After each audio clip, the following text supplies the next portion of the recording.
Hello, everyone. Hope you're all doing well. Let's see who we have here.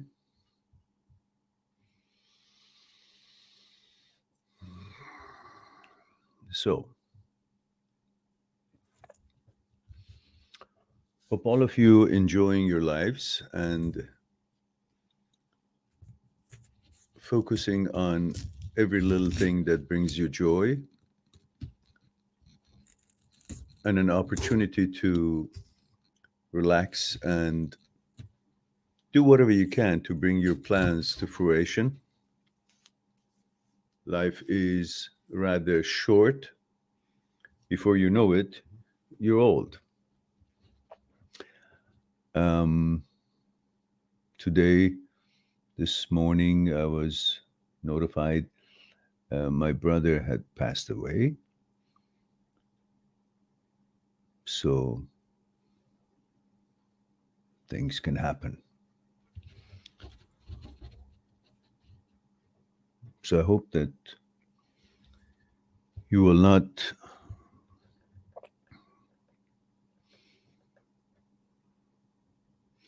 sweat the small stuff. Focus on your lives. Understand priorities. Don't nitpick so much. And try to make things work. See through things rather than get bogged down with little things. Well, I don't know, the thought comes to your head and all these things. You learn it and you take care of it and continue full steam ahead to what it is that you want to accomplish in life. It's a short journey. Try to have clarity. And one of the most important things in life, I think, is psychological well being. That it is very important for every one of us to learn about the psyche, how it affects us, how it misleads us, how it creates illusions, how it puts us in turmoils unnecessary, and how it makes things that are not really important seem important as if that is our world. Every consciousness creates a world for you, and you end up thinking that your world is really the consciousness. The limits of your consciousness becomes your world. And whatever you make it so important, your consciousness seems to be the whole world is that. And don't allow that. Understand that your consciousness is just a fragment of the entire universal consciousness. Universe and life opportunities are much bigger than what the amount of information you have in your consciousness. So don't get fooled by the signals you receive from your brain. Always remember you're not the brain. Brain is not you. It can malfunction, psychological, misleading signals could come through, and you should be aware of that and wise to that. And don't make big deals out of little things. The girl left you, the guy left you, and suddenly your whole world has come to an end because your consciousness has made you think that that relationship was the entire world. It wasn't. It's just one fragment of this journey, that on your journey you will meet different circumstances. And a relationship is one of those. Mental dysfunction and malfunction on the signaling system of the brain with the OCDs and OCD subsets and all these other variations of it is one of those stumbling blocks that you need to overcome it by seeing through it, seeing past it, not being stop because thinking that is the whole life and that is a problem you cannot solve. It's just a malfunction. Understand that. Your life is not your brain. Your life is not the limits of the content of your consciousness. Life is bigger than that. Always try to be in the present. When you're in the present, you can see the expansion and the amazing size of the opportunities of the world, of the life. But if you're not in the present moment, you're in the memory, and the memory is limited, limited to whatever experience and content is in that consciousness. And you make that to become your world. And whatever is not solved in that, or is not comfortable in that experiences in your consciousness, becomes the biggest problem of your life, because you think the whole world depends on you solving that particular fragment of the problems in your consciousness. Don't. Be in the present moment, and you'll see none of the stuff in your memory or in your consciousness or in your thoughts is of any value, because it's all dead. It's fictional. It's what's the word? It's Jesus. Actual and visual. It's virtual. It's a virtual world, and you tend to think that the virtual world is the actual world. It's not. Come out of it. You'll see it's far bigger opportunities, bigger world out here, which is the reality. Based on your experiences here, you make some deposits in your memory, and you end up thinking the memory is your world. Memory is very limited, and memory is the past, and memory is the dead one. It's not something you should bank on. You can remember, reminisce, and enjoy possibly, but it's dead. No sense being in the memory, thinking that the memory is your world, or you have to fix things that didn't go well, that as you recall it in your memory. Be in the present moment, everything is balanced, and you go on from there and do whatever you can to solve the present moment challenges, not whatever is in your memory. Don't get bogged down with what your memory or your brain conjures up and tells you. Always focus on the present moment. Be one with the present moment, where you're making efforts to accomplish something. That's where the reality is, where you're making efforts. And there you go. So, having said all that, let's see what we have here. Defender of Justice is here. Good to see you here. Tia, female 19, UAE. Thank you for that. And Michael, UK. Good evening. And don't forget the protocol: age, gender, where you're tuning in from.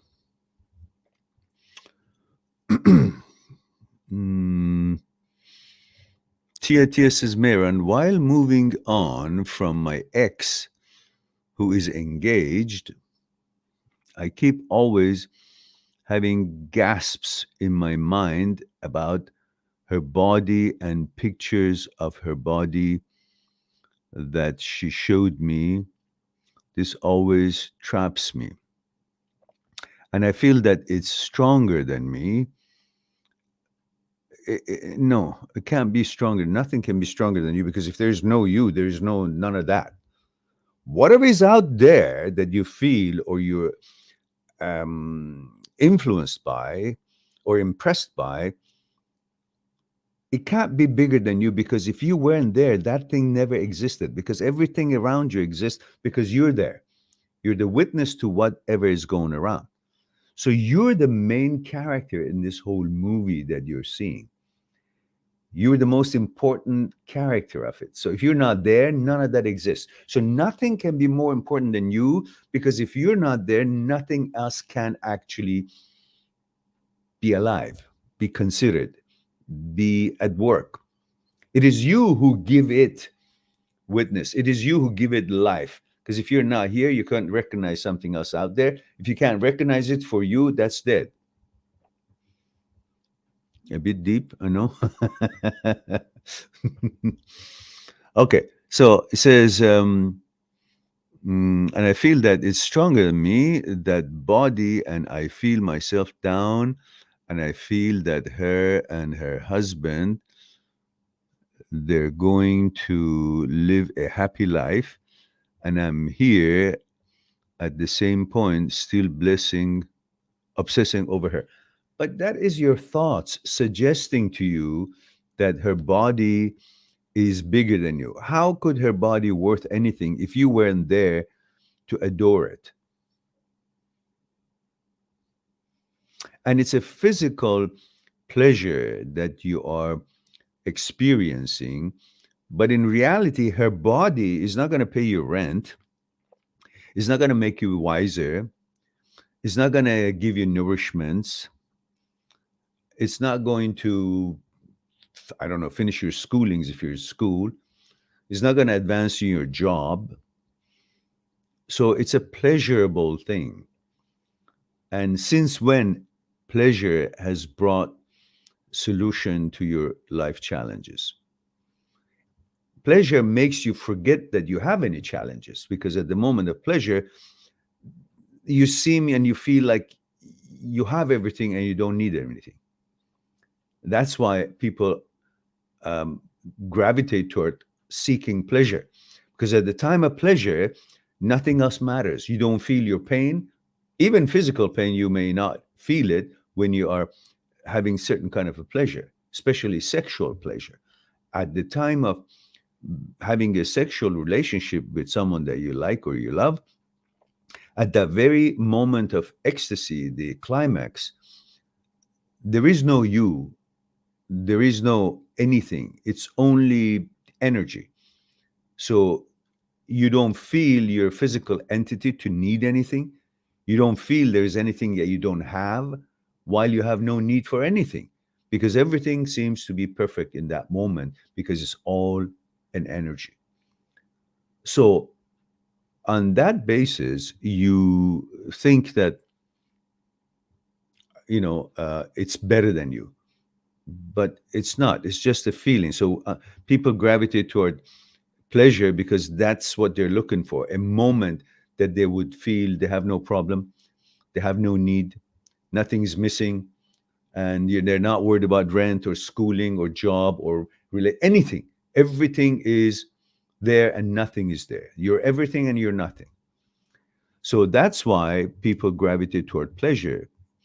But that pleasure itself doesn't mean it's more valuable than everything else that you can accomplish. It's just that feeling of escape. Pleasure is escape that makes you feel everything is perfect, because we're always in our life seeking and searching and striving for a perfection, for psychological security. And psychological security cannot be attained. It's just unheard of. But we always pursue it. And at the moment of sexual climax, that's the moment that everything is balanced in your brain. Nothing is negative, nothing is bothering, nothing is a thought, nothing is suggested. You just don't exist. There's no thought. At the moment of climax, there are no thoughts. And when there are no thoughts, you're in perfect homeostasis, you're in perfect balance. That is why the thoughts are the roots of all problems. And we strive for a moment so there would be no thoughts. Monks meditate all the time so they'll be balanced and they're not worried about anything. For us, we also learn to meditate, but one of the automatic meditation is through ecstasy and the climax in sexual relationship, where at the moment, at that very moment, there is nothing the matter, because nothing exists and everything exists. You don't have anything and you have everything.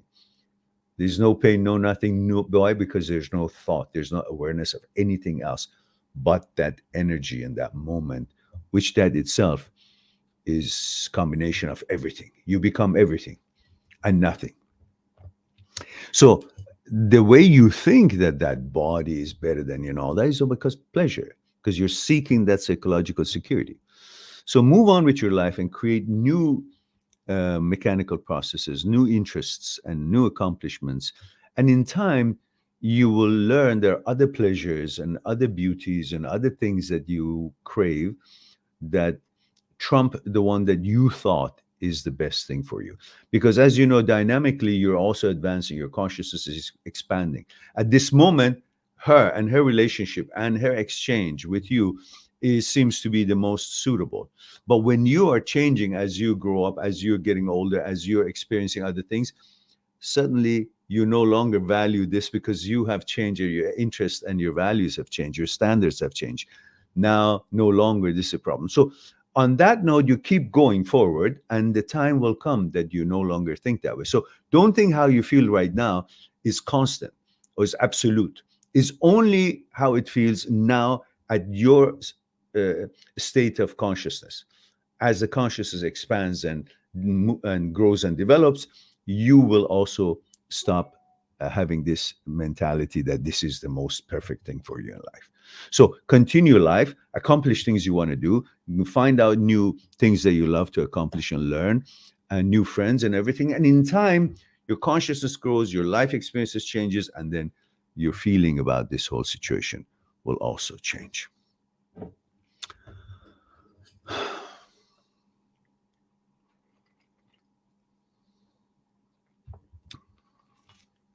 I hope that would help you out.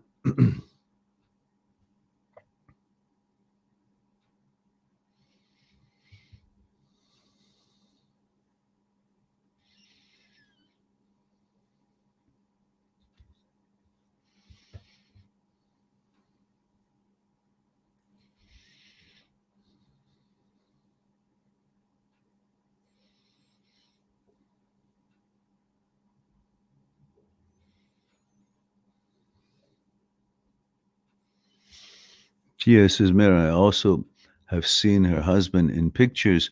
I always create scenes for them. Yeah, because that's the intrusive thought part of the brain that constantly latches on because you're trying to fix something in the actual world in your virtual world. So you're transferring everything there, and the brain is trying to create those images because you think the more images you create, eventually it ends and it passes. I'm saying let the images come. So you see the scenes, whatever she's doing with her husband. So what?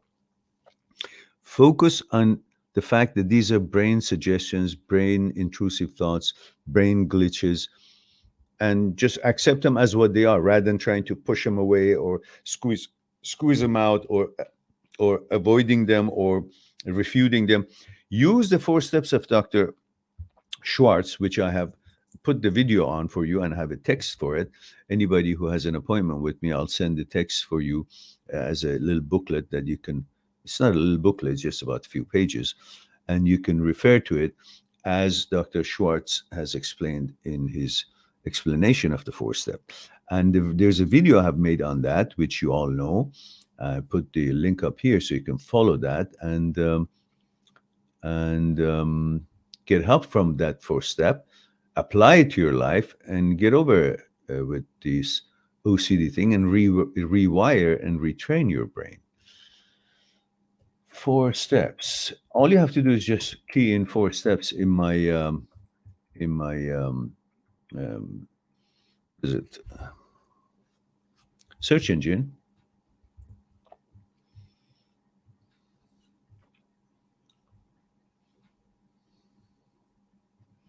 There it is. That's the link.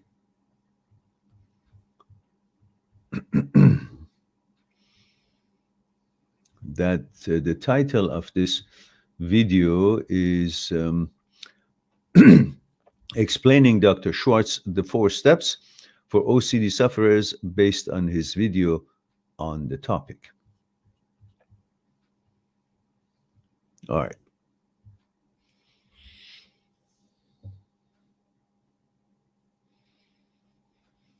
And Tia says, please, Mayor, save this file chat as I want it as a reference to me to come and watch again. No worries.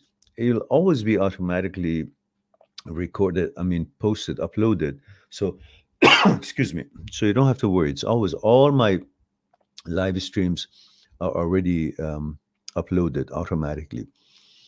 However, I might be able, if I remember, if I get to it, because there are like over 20 hours of live streams I haven't trimmed down to make different question and answer videos separately.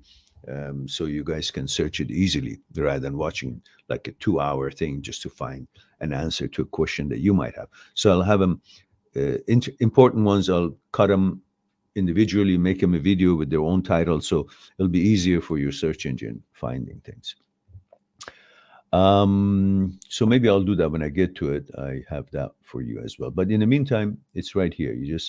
Um, you just calculate the time that you asked. You can see the time is like 28 minutes or 20 minutes into the live stream. That was your question that was discussed. And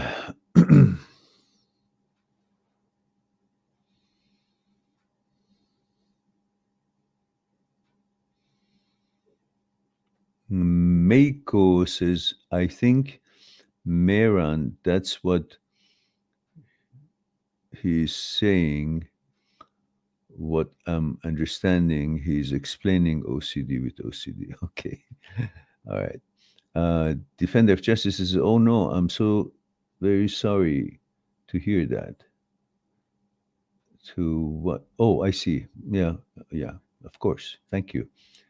Thank you. Meiko says, my condolences. Rissim, thank you. Thank you. Meiko says, my love to you and your family.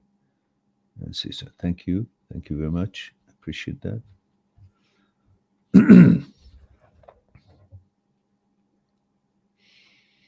The challenge is how to break the news to my mom.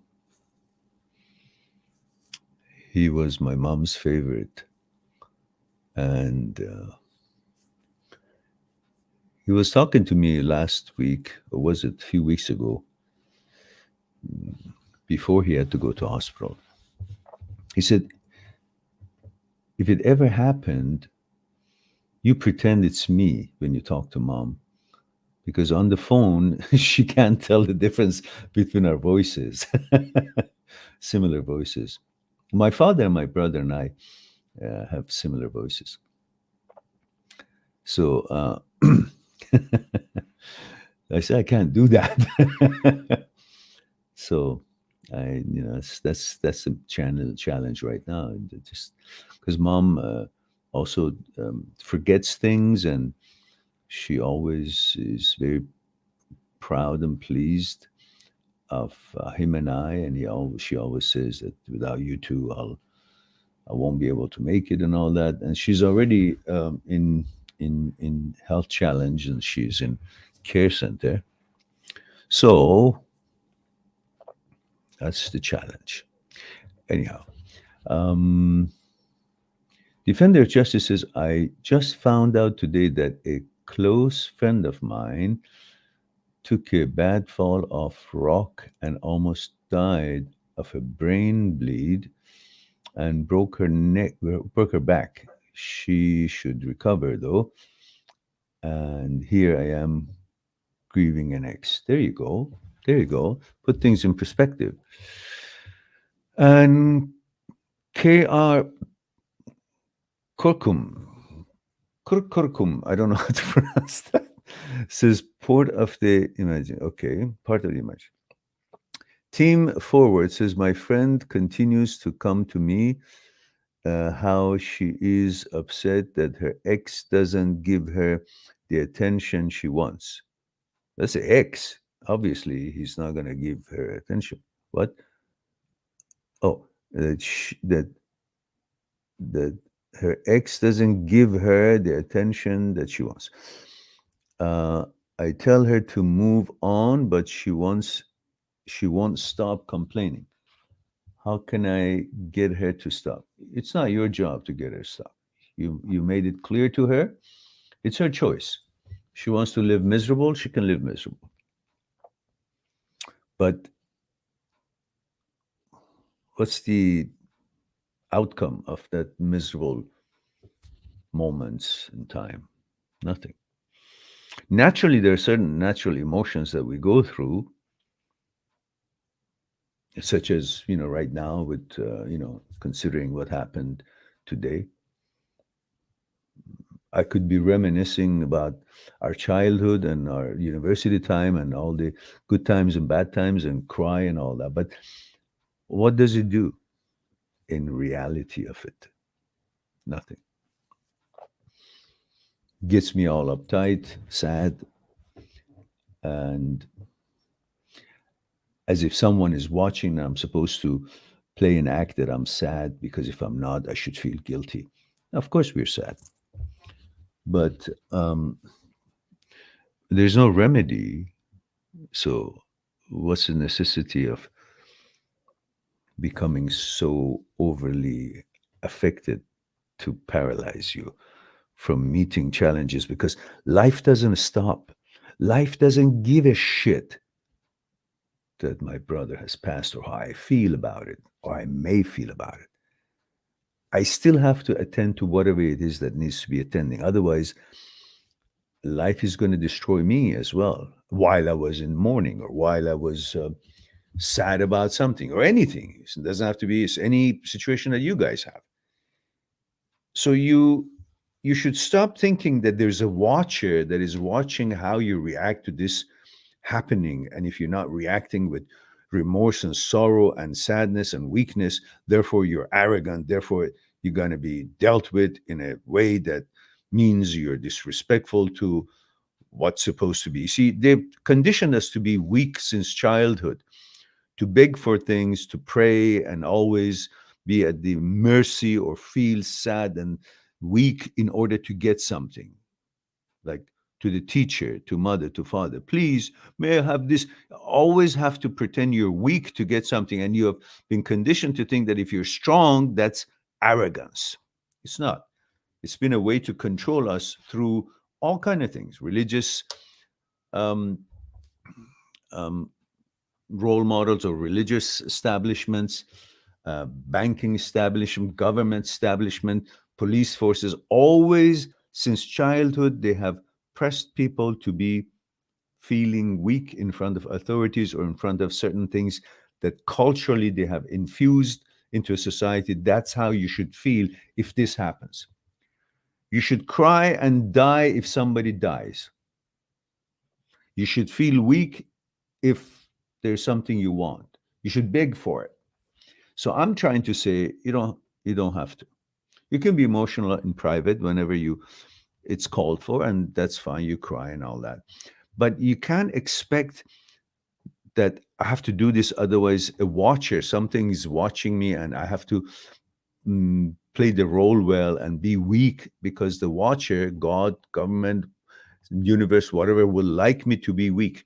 Don't think that way. Life goes on, and still you have um, responsibilities to attend, and you got to be vigilant.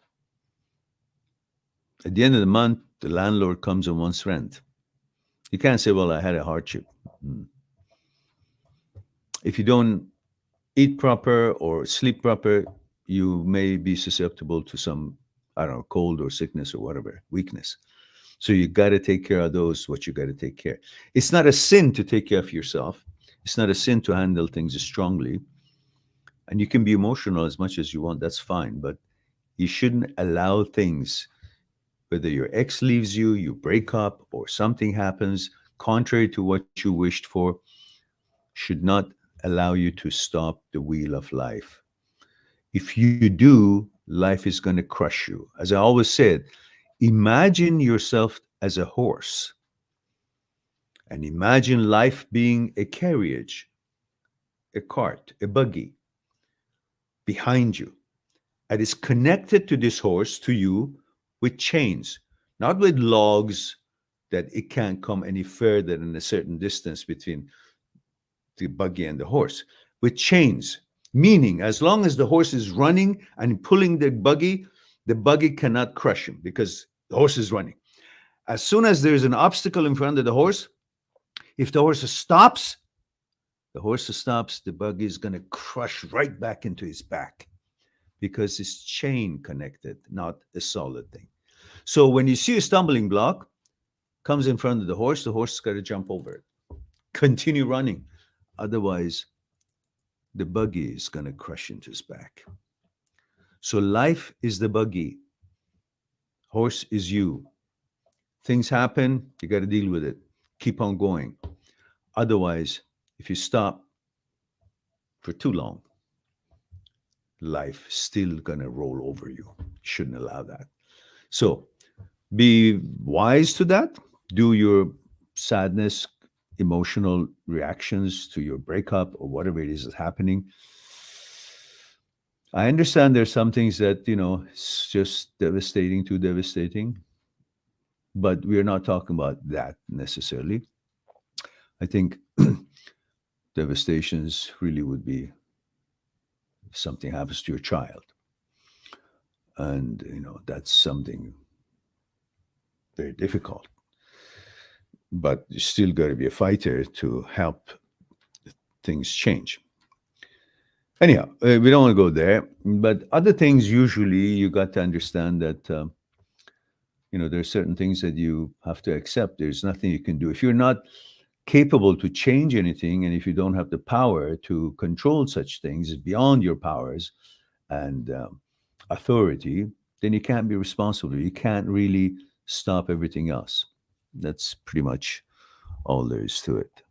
There's so much snow coming down right now. I can see. Wow. Hmm. Mind you, I have to say it hasn't hit me yet because it's just this morning I heard, and yeah, I just don't want it to hit me because we have so much memory. Uh,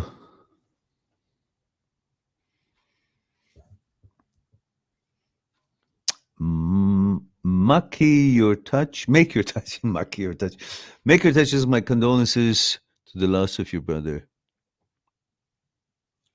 Dear Mehran, thank you for being here with us. Thank you. Appreciate that. Maher Al Rumdari says, Mehran just suffered anxiety from HOCD. Pretty bad, but my HOCD got triggered when I watched some video of someone who became bisexual because of HOCD. Yeah, because when you have OCD, the suggestions out there, whether a suggestion comes from your own brain, a thought, or suggestions about someone in the news or in the society is announced, or is a video about someone who has become something that you don't want to be. That is also a suggestion.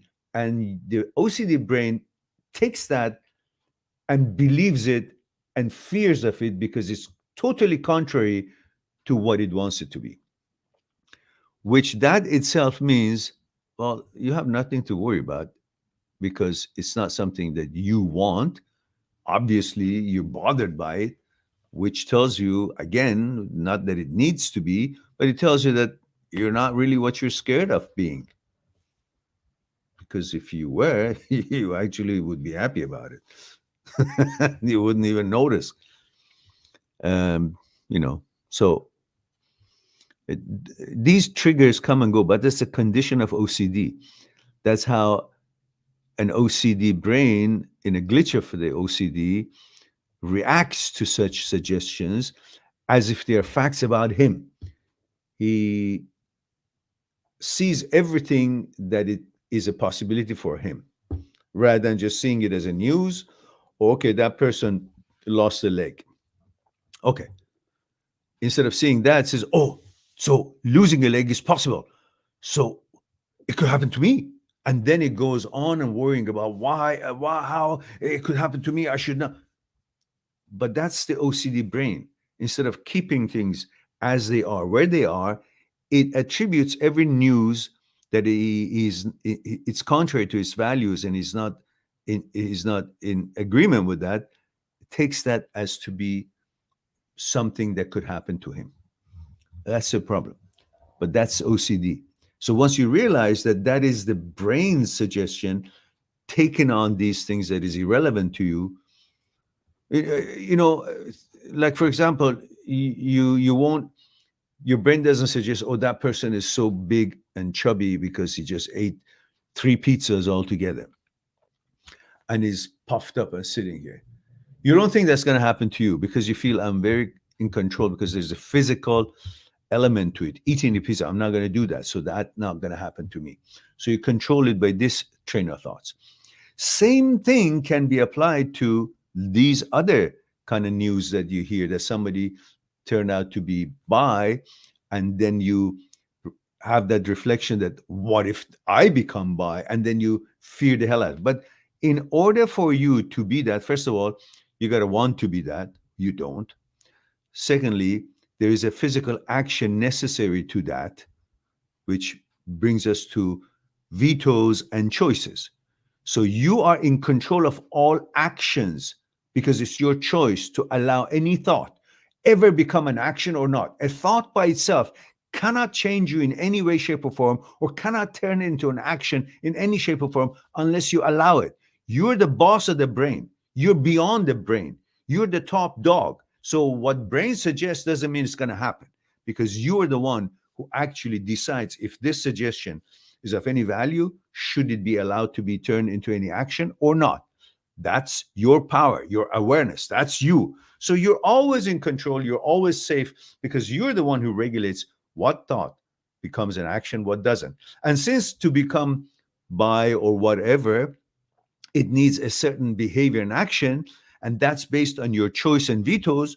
Well, if you don't choose it, it'll never happen to you if you don't want it to be happening to you. That's the end of that. So all these anxieties and so on are just because the brain creates that into some kind of a fear in order to protect you, but it overdoing it. So just simply understand that you're beyond all these influences of the brain. It can suggest, but you're the only one in the world that can allow any thought ever become an actuality by being an action. So you're safe for whatever you want or you don't want to be. All right.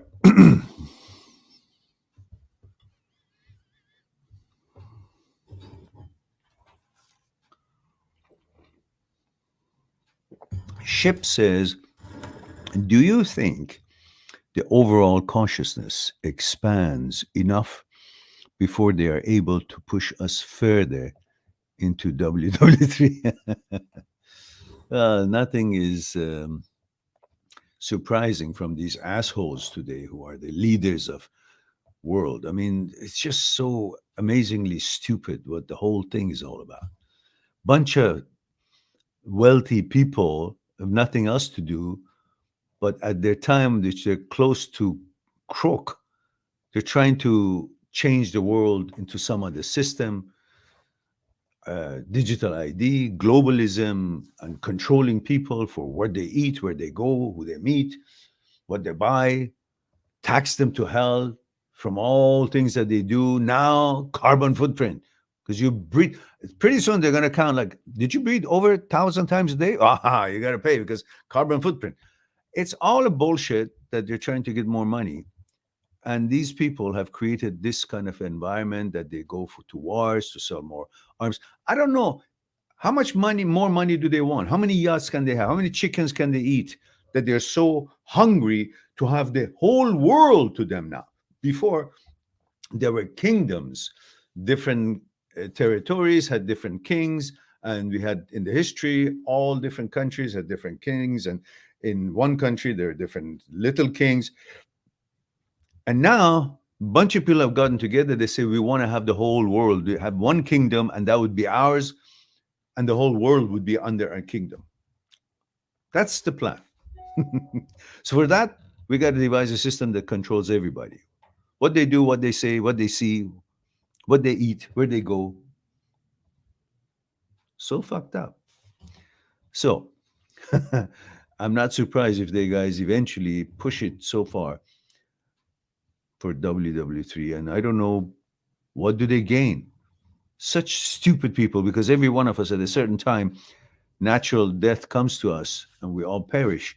And these idiots at the ages that they have, I don't know, 50, 60, 70, 80, which they are all these trillionaires, they're still after getting more money. And all these money are fictitious anyhow. Somebody started this monetary system and saw printing money for that. So go print more. You have the machine, go print more. Why do you want to dominate the world? Print more, buy whatever you want. I don't know. It's just so fucked up as far as I'm seeing concerned.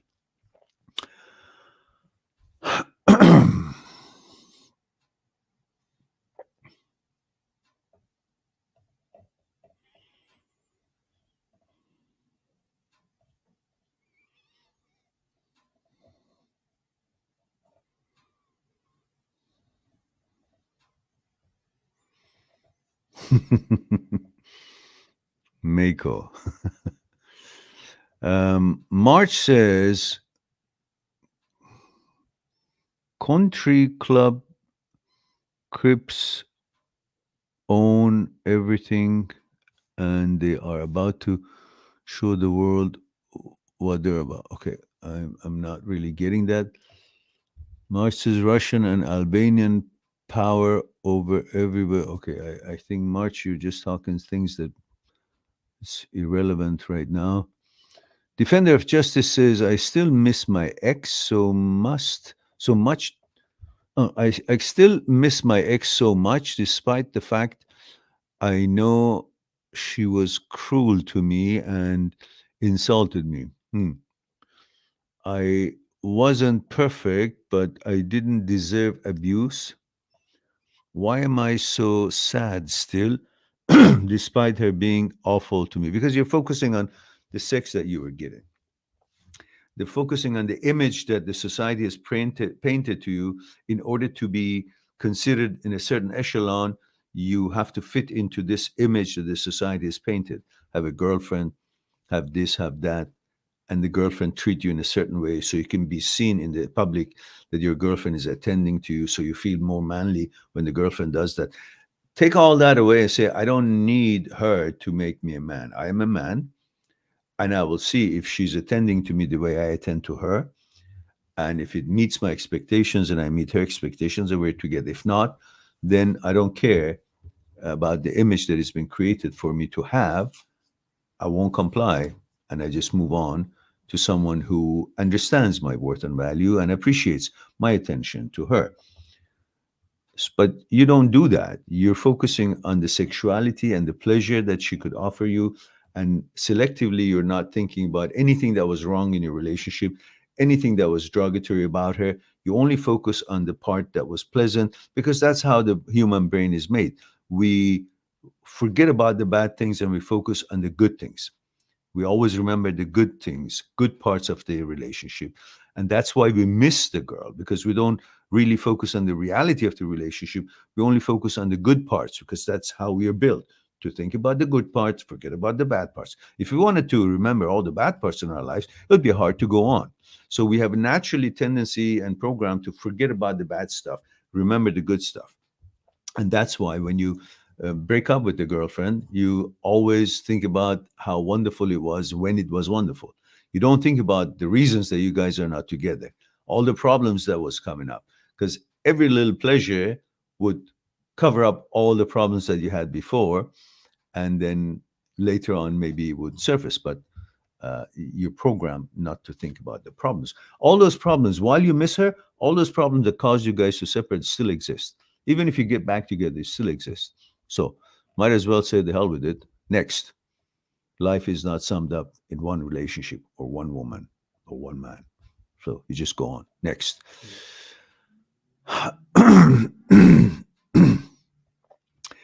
Aaron Sukmez, Switchmez, I hope I didn't butcher the name, says, God made me strong together with your help. Thank you very much for that. And God bless you.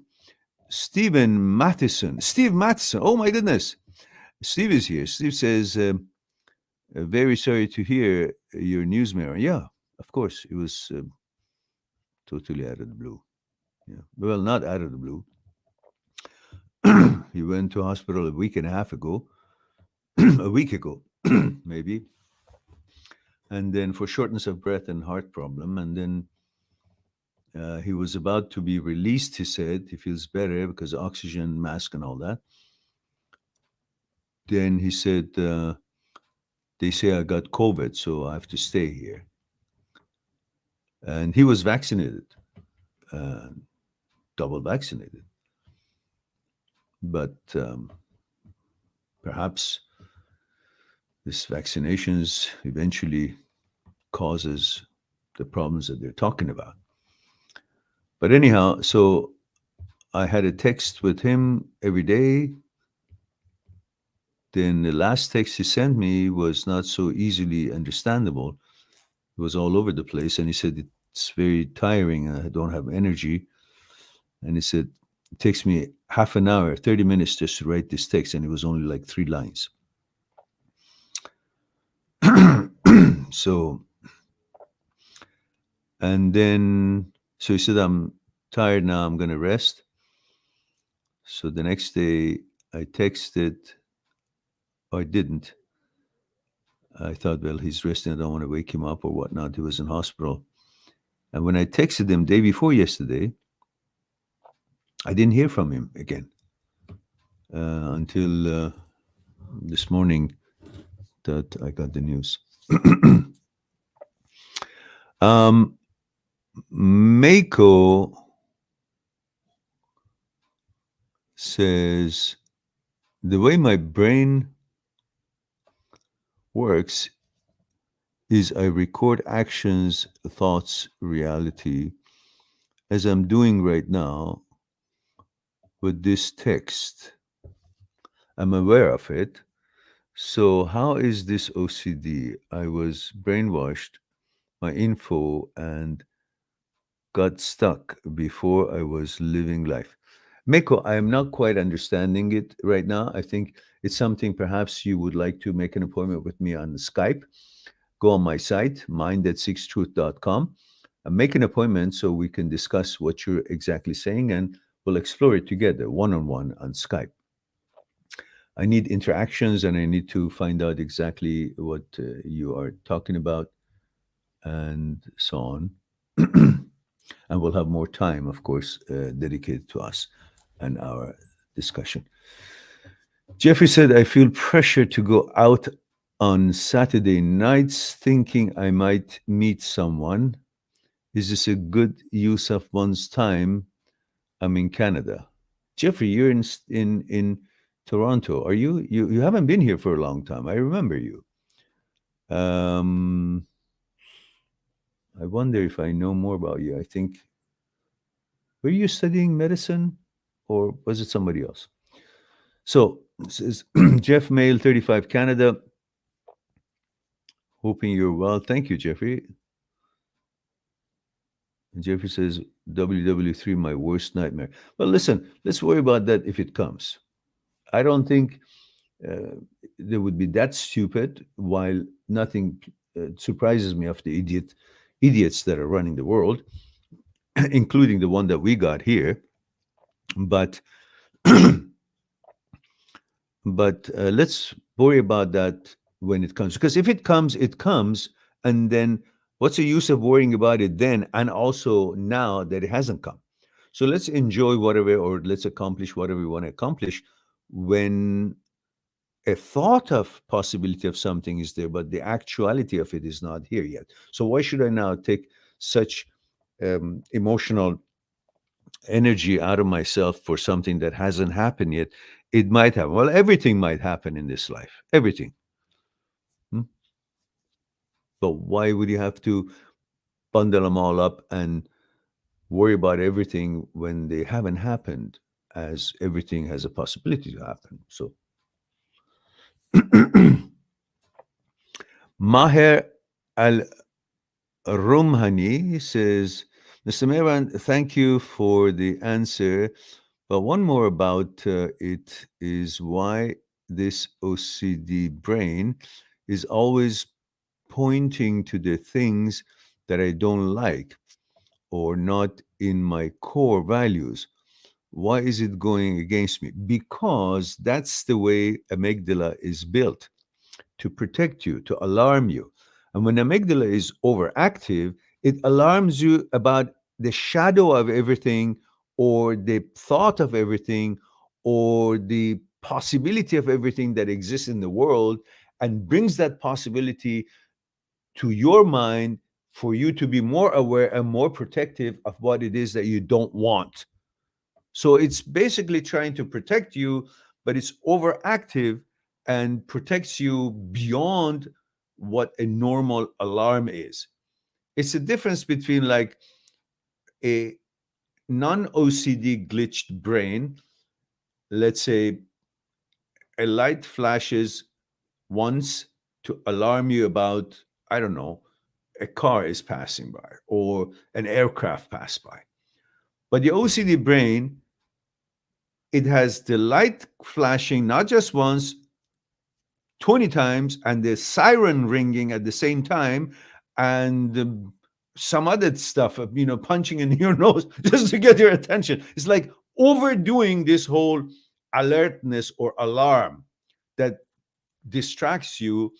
And it's so much alarm that you're constantly noticing the alarm rather than doing anything about it or necessity for anything or doing your regular days. It's like somebody tells you, oh, you have an appointment with your, I don't know, counselor or whatever at 2 o'clock. Okay, thank you. That's good. But then the difference is when they alarm you every moment, you have an appointment at 2 o'clock. You have an appointment at 2 o'clock. You have an appointment at 2. You said, God damn it, I got it. So OCD brain is like the second one, constantly is trying to somehow alarm. That alarm doesn't start even when there is no alarm at all. Like amygdala sends the emotional danger signals when there is no signal, when there is no danger. That's a malfunction of the signaling system. So it's not that the brain is sending you any legitimate signal. The brain is malfunctioning in sending unnecessary signals.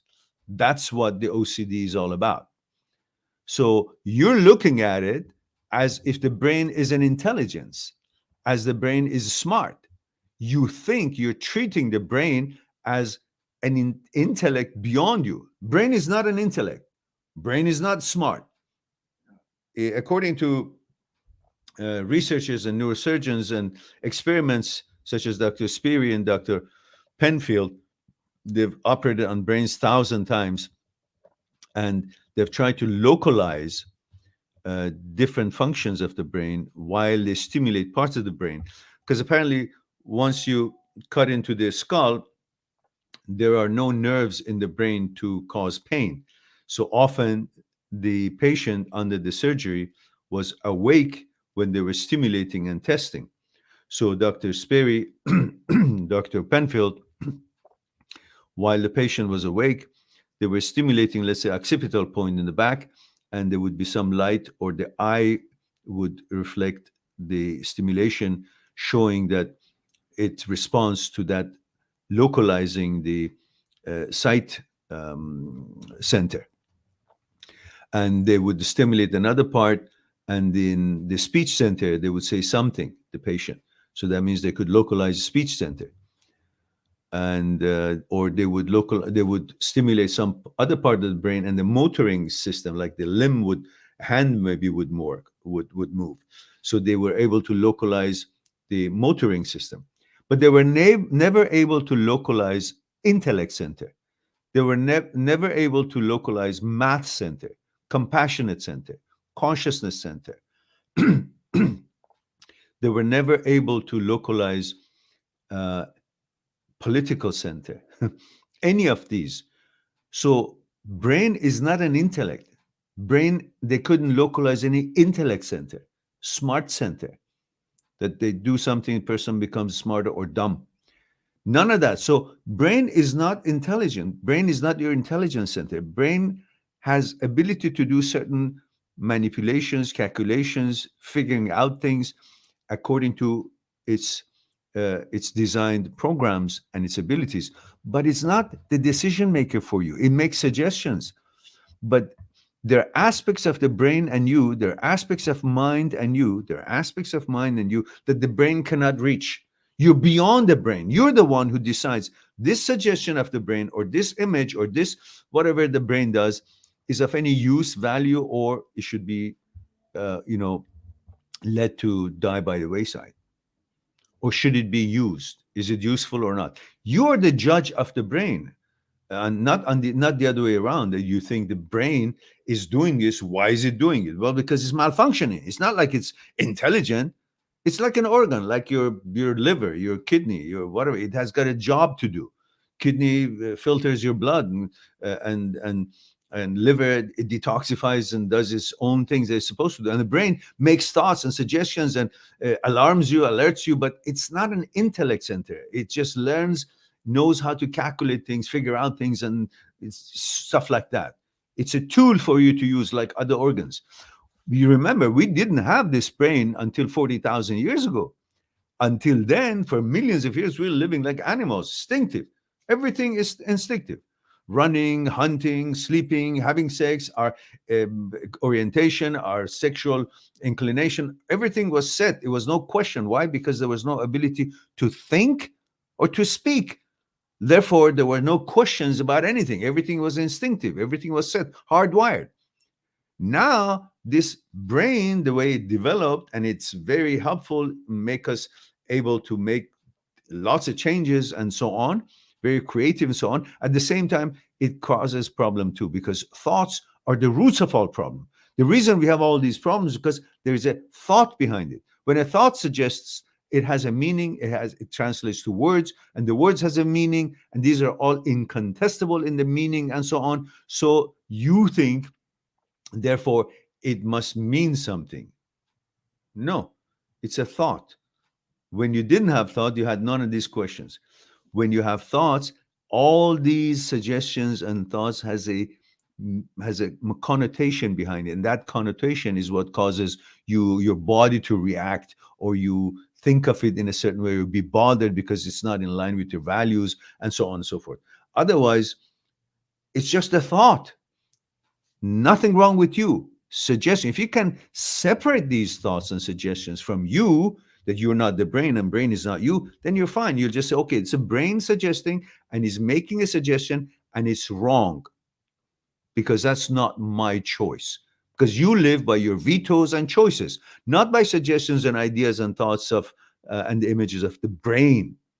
By your vetoes and choices, despite of what it suggests, what it throws you at you, and what it tries to imply, you make the shot based on your core principle values and what's in line with your values, what is not. So you reject, veto, you choose, select. And that's you, not the brain. When you can figure this out, then it doesn't matter what the brain says. It may affect or influence the body to react to the thought, but the reaction of the body is not an evidence that the thought was correct about you. It's just the power of the brain that it has. When it comes up with a thought or suggestion, it has the power to make the body to react to that suggestion in a form of emotion or feeling. But that reaction of the body is not an evidence that the thought is true about you, just the power that it has. You are the power. You are the only authority that can decide, select or reject, veto or choices. You're the top dog, not the brain. Brain makes suggestions, you make the judgment. So, if you think that way, then none of these things would bother you, and you will learn how to educate yourself and rewire your brain, and then help you to retrain itself to come back to the default setting, whatever it was for you.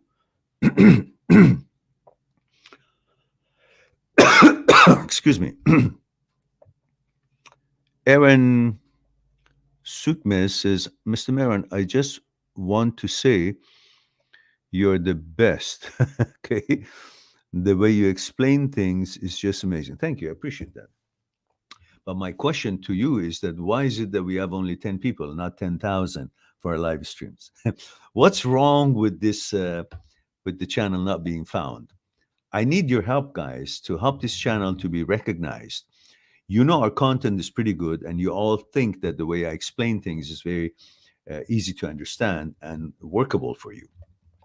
So I'm saying, why, when we know such psychological issues and challenges are everywhere, why our channel doesn't have 2, 3, 4, 5 million subscribers, and why don't we have 10,000 in our live stream?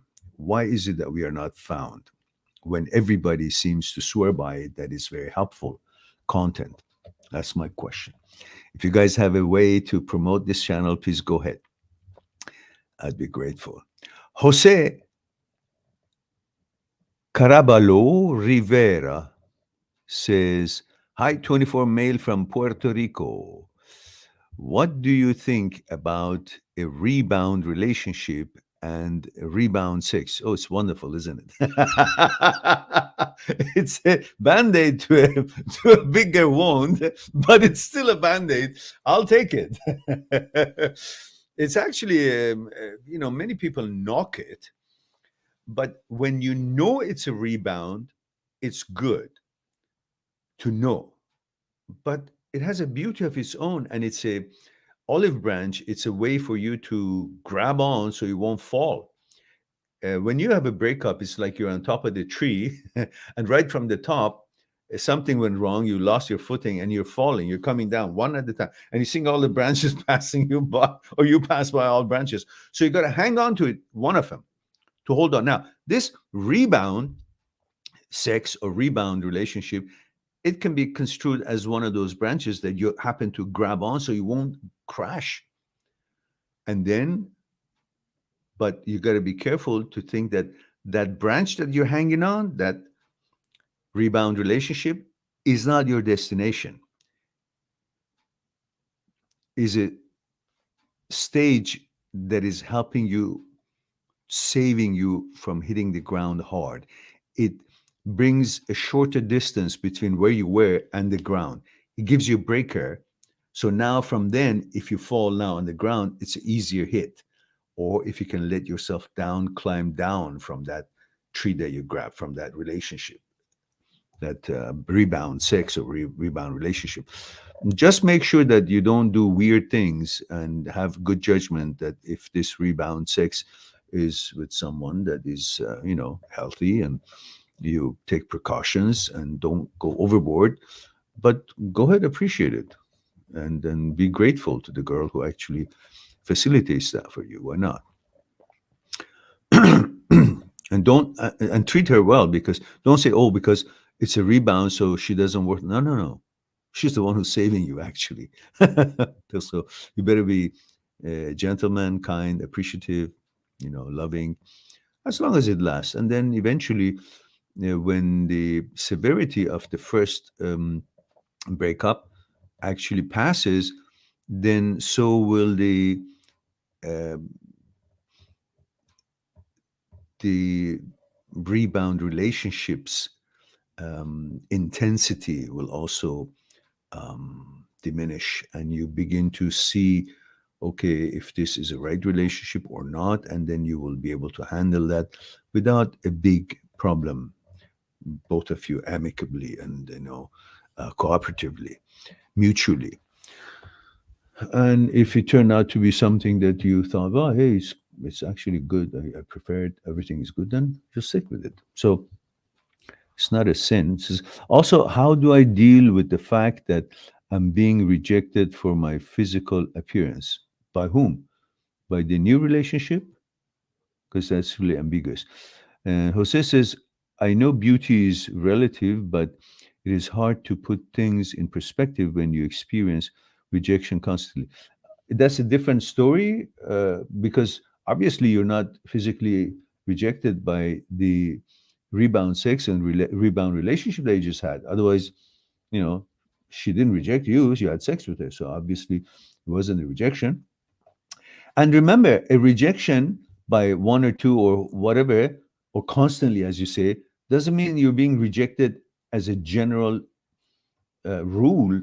It's just being rejected by the people that you happen to be rejected by, which means nothing. Who are those people?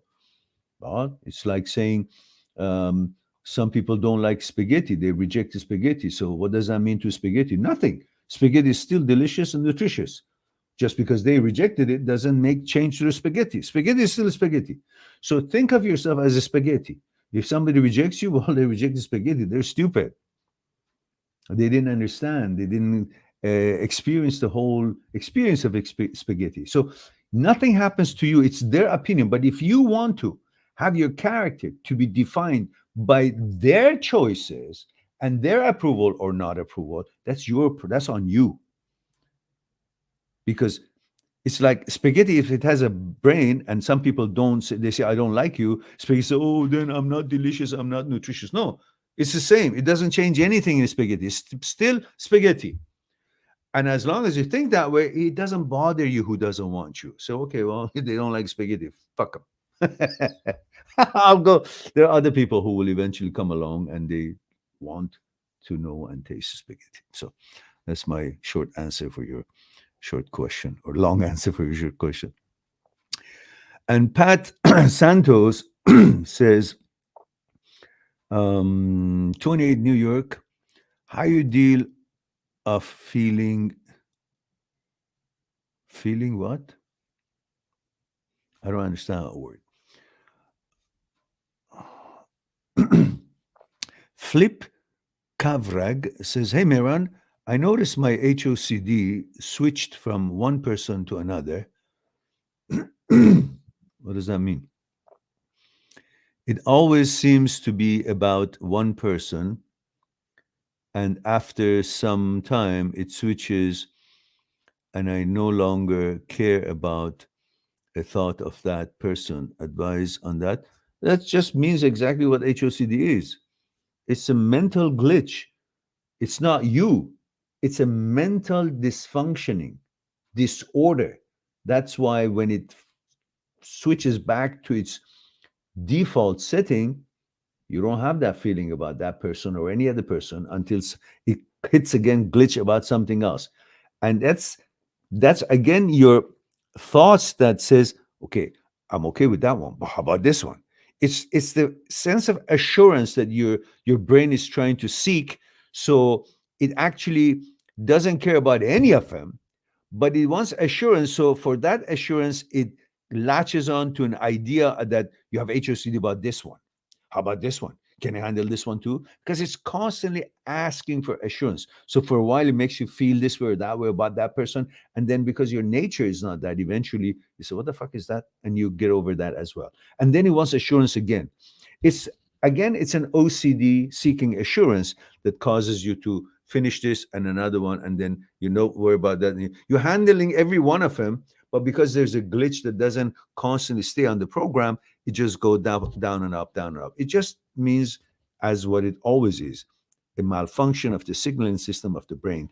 Doesn't matter how many times it comes and goes, it's still the same thing. It's a malfunction. It's not you. So when you understand that this is a brain's thoughts, brain system, brain's glitch, it's not you, then your awareness and who you are, it's always stays as it is.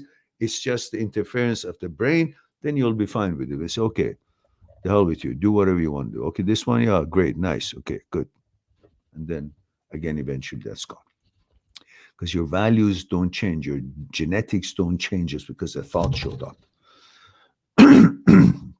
What's wrong with my throat? I mean, just keep.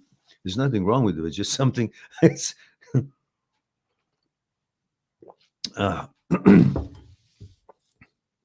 um, I have to say thank you very much for you all being here, because gives me the opportunity to um, be in the present moment, rather than getting into thought of what happened. So I appreciate that.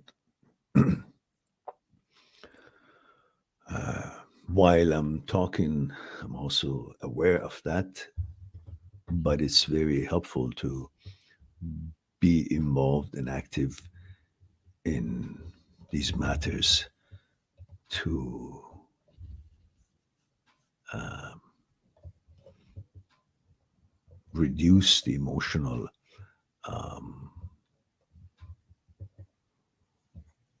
possible emotional responses to such happenings. I appreciate that. Thank you. All right.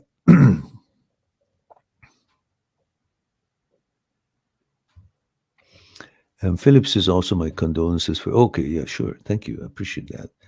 Thank you very much. Pat says missing out.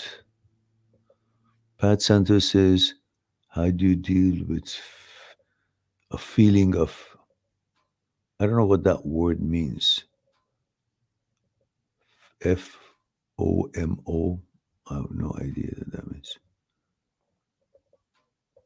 Ah, fear of missing out.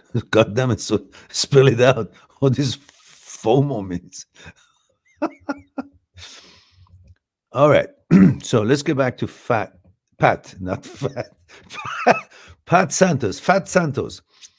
I hope you're not chubby. That was you think I'm picking on you. And if you are, good for you. It's all good. Now, Pat says, uh, 28 New York, how you deal with the feeling of missing out. Yeah, it's anxiety for thinking that I'm missing out. What is it that you're missing? Are you missing breathing? Because that's the most important thing. If you're not missing breathing, they're not you missing anything because everything else. I know you think about, I don't have a girlfriend, maybe, or I don't have enough money, or maybe my job is not as good, or time is passing. I don't have a family yet. I don't know what it is that you think you're missing, but that's just an anxiety feeling. That means you're mostly concerned about how the past was and how the future should be. Will it be the way I want it or not? All these are just anxiety, thought based anxieties, nothing else. When you recognize that if you're in the present moment and involved with making effort for whatever it is that you want to accomplish, then these feeling of missing out will go away because you're taking the steps to build and structure something, instruct something, construct something. But if you're sitting on your ass and doing nothing, well, you are missing out. What? You're missing out to inform yourself. You're missing out to educate yourself. You're missing out to be active. You're missing out with society, socializing. Yeah. But if you're not sitting on your ass and you're actually educating yourself, learning something you like, activity in something, you have a job, or at least you're seeking a job, and you're accomplishing things, or if you're at school, you're studying, well, then you take charge for your time. And when you have to study, when you have to work, when you have to have your duties and responsibilities taken care of, you will. And when you have free time, you will spend it the way you like with your friends or with some activities. So what's there to miss? So you can't be having everything that you want in the same time frame. There are only so much you can do in time frame. So allocate what I'm going to do today or tomorrow or the next day or this week, and then you will do those things, selected things. But if you don't have selected things to do, you want to do everything, you want to have everything, and then you feel like I'm missing out because I can't handle all of them. I can't attend to all of them. Yeah, you can. So set certain couple of things that I want to do this week. I don't know. I want to go to a movie. I want to watch a movie. I want to go to dinner with a friend, or I want to have a date. So your schedule for achieving that. Small goals. When you don't have a goal, you think you're missing lots of things. When you set small goals, attainable goals, and you work towards, you make efforts to making those goals happen in that week, and when you achieve them because they're small goals, you'll be content, you'll be happy, and then you move on to other goals. But if you don't, you think, well, because I don't have a goal and I'm not working toward meeting any of these goals come fruition, therefore I'm missing everything. Not, you're not missing anything. You just don't have any goal. Set a couple simple ones and achieve those, you feel better. Pat says a girlfriend. Yeah, okay. Well, we're all missing. I'm missing too, but that's not a miss. That's just because it's not meeting your standards, and you got to stick with your standards. Otherwise, for the sake of having, if you give into just for the sake of having something, then you end up with the quality that doesn't meet your standards. Let's say you want to have a car and you can't find the car you're looking for. So you said, the hell with it. I'll just settle for this. And the car turned out to be not meeting your standards. It's a shitty car. It's clunky. The brake doesn't work. The engine stalls. So you said, what the fuck did I give? Well, I got it because I didn't want to miss out something. Well, that's not a good way to choose something just for the fear of missing out something. So let me buy a car anyhow. No, you haven't found it. Don't buy it. Same thing. Stick with your guns. Don't be too snob, but bring your, maybe expectations a little bit lower, at least until you go through a certain stage and get ready for a higher quality car, but don't give into clunky ones either. So if maybe your standards are too high, you're not focusing on finding a relationship, you're focusing on finding a wife. So on that basis, everyone that comes in that is not really meeting your standards for wife, you don't go along with it, you don't go forward, and that's why you're alone. But if you stop thinking about having a wife and start thinking about having a friend, and you don't have a certain set idea of where this friendship should go, and approach a girl just based on getting to know her and being a friend rather than, okay, I want to, have a sexual relationship with her, then you'll never go any further than getting to know her. So set your goal as on um, I just want to I want to get to know her. That's your intention, and therefore there is no kind of a unspoken energy coming out that makes you feel desperate and you mess up, and that friendship never happens. So set your goal as being a friend, not having a girlfriend, and then your expectations would not be to have a girlfriend, just to be a friend, and then you'll have many friends. Before you know it, you have 3 4 friends who are girls, and among these activities, one of them pays more attention to you, or you pay more attention to it, or you become more friendly to the point that you feel, it can go a little bit higher stage. Then you act on it then. But if you just approach any girl with the idea that I want to act on it to turn it into a relationship, it may not work. It doesn't have enough foundation for you or for her to work. So approach girls just for an idea of getting to know each other as someone to share life experiences, or just to learn from each other, or just spend some time, hang out, nothing more. Empty this from expectations. Detach yourself from the outcome. Detach yourself from the outcome, and then go on with that in mind to interact. From that interaction, you will see if it warrants to go any further or not, and then you decide.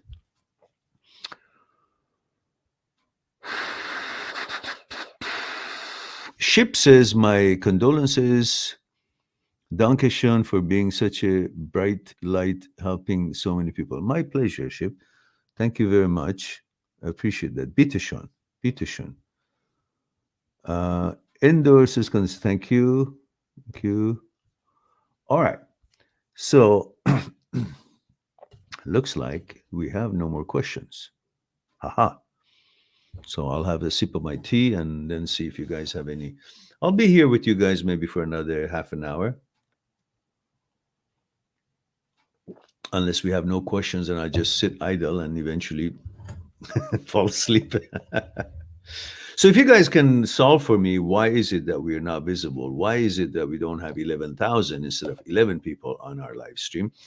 As you have all witnessed and told me, many of you, that the channel is pretty much second to none as far as the quality of the content is concerned, and it's very helpful, the videos and the live streams.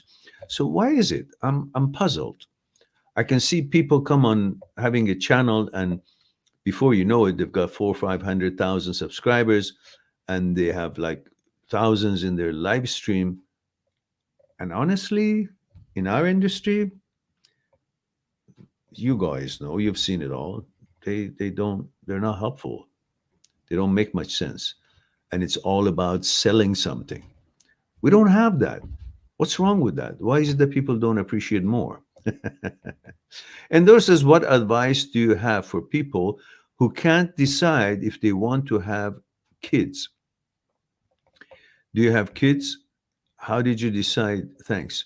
Well, I come from a background that it was engraved into my brain that a man's life is to, I don't know, go to school and finish the school and get married and have children. That was like my program. What traditionally it was done. We all looked at our fathers, and he was a man working hard and providing and has a wife and And we saw family life, mother, father, children. So that's the model that we take. Now, today is different because the governments are interfering with people's lives so much that it's not really easy to think, how am I going to bring that child up, because there's so much bullshit is being fed into his or her mind in schools. They're interfering with his sexuality, they're interfering with options and suggestions. That is not the time for that child to hear those things or deal with those things or have such questions. And when they don't have such questions, they put these questions in their minds, and that's preposterous. And the quality of education and how the indoctrination is taking place to turn them into robots, and like they have turned us to be in a way, but some of us have woken up and weird off.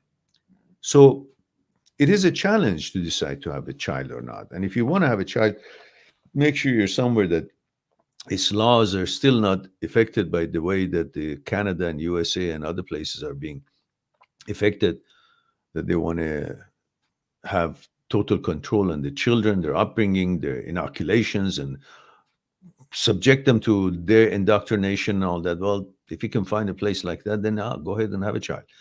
But otherwise, with all these challenges, I really don't know. Um,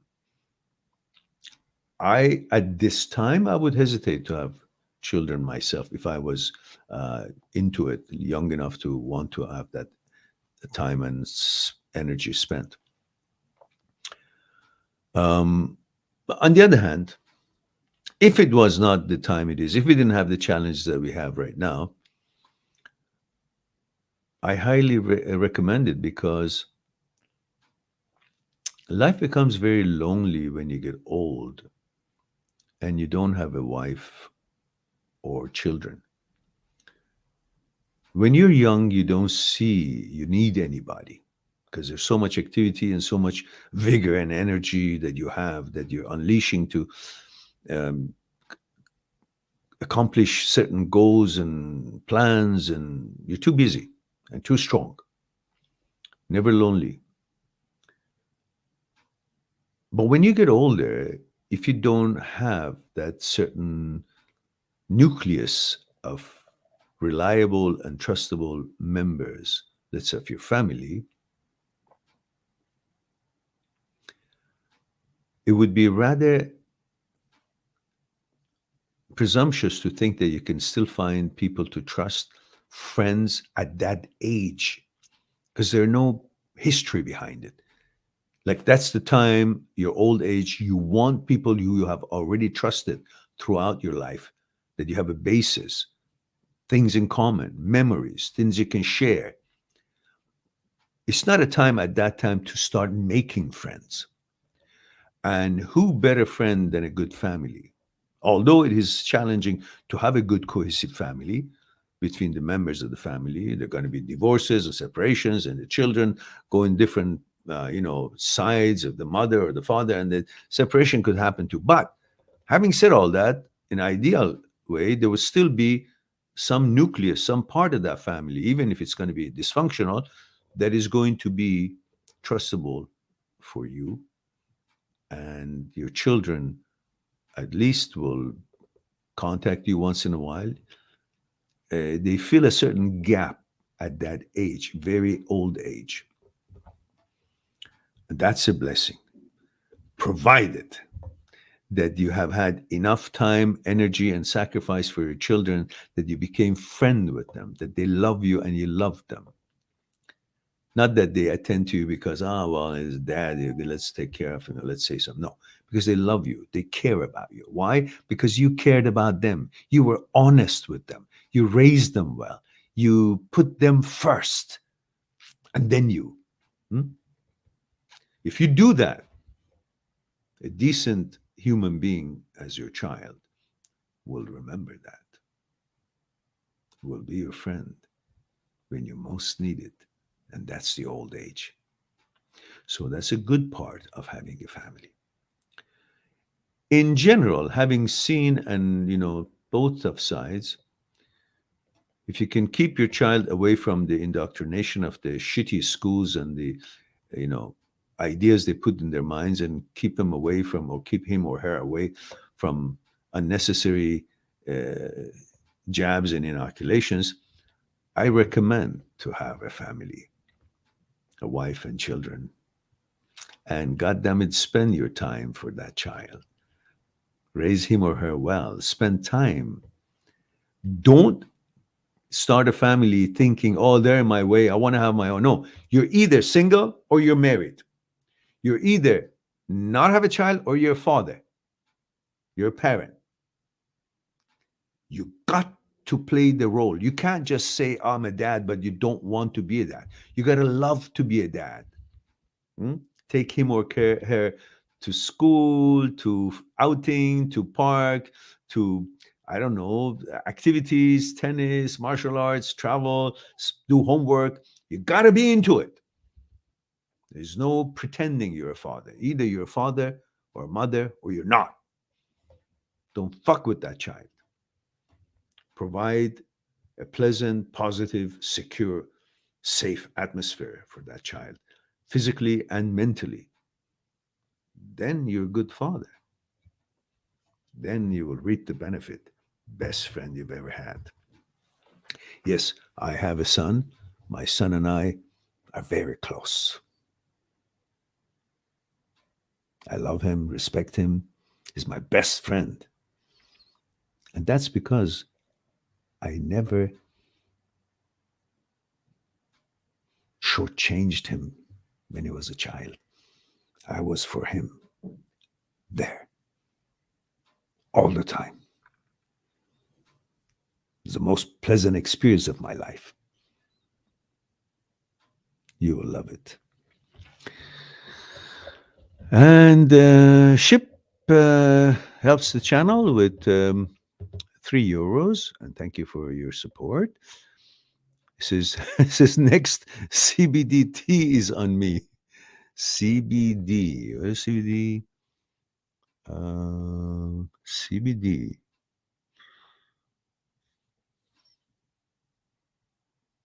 Chamomile tea? No. What am I drinking? It's dandelion roasted roots. I don't know what CBD means, but tea is on there. So thank you for that.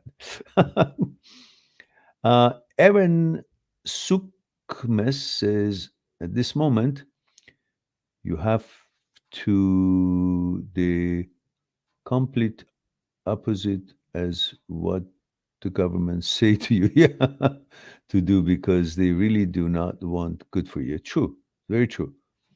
They're all full of shit. Endor says, do you mean the government is teaching children to make choices they wouldn't otherwise, like to be this and that? Yeah, they're not necessarily telling them to be this or that, but they're introducing topics at the kindergarten age that it is not their time to deal with it. They should let the children have their own natural time, and they grow, and if they have any um, interest or see their assess their own emotions, and they will know and they will inquire. But trying to introduce something to them as like gender doesn't exist, and you know, you're not a boy, you're not a girl, you can be whatever you want, these are not necessarily something that the children at this age should be focused on. Pat Santos says go overseas. Yeah, but you know, you never know where. Philip says, Mayron, one more question. Can OCD make you feel like you are escaping the truth when not giving attention to the thought, and that in the future I will realize OCD was, or no, it's bullshit. That's what OCD does. Makes you doubt everything. OCD, as French say, is the doubting disease. So you doubt everything. You doubt the doubt, you doubt the fact, you doubt you doubt the fact that you're doubting you. It's just a fucked up situation. That's why you need to simply have certain reliance on your choices and vetoes, meaning you live your life not by the feelings, thoughts, and ideas and images and stuff. You lead it by your choices and vetoes based on your values, your preferences, what you've decided you prefer. So, regardless of what comes to your mind, you operate on your choices based on your values and your vetoes. Disregard the brain. Whatever brain says, well, you make me feel that way. Very good. Good for you. But I have made a choice and I'm going to stick with my choice. Regardless of how you make my body feel, regardless of what suggestion you give me, I know what is I prefer and what I want to be and how I've been and I prefer to be. Therefore, I'm sticking with my decision, with my choice, not how you make me feel, because you're manipulating your brain. The brain has the power to manipulate my body, and you make my body react to a certain thought or image or feeling and emotion. And that reaction of my body is not supposed to mean an evidence that the thought is correct. I'm not going to buy into that shit. I'm going to stick with my choice. My choice is whatever it is. That's how I lead my life, not by your suggestions. You tell the brain. Therefore, that's what your guideline would be. And based on the values you have in your core system, you have certain principles and values in your gatekeeper. Dr. Phillipson calls that where you put all your values, gatekeeper. Dr. Schwartz calls it wise advocate. I call it superconsciousness.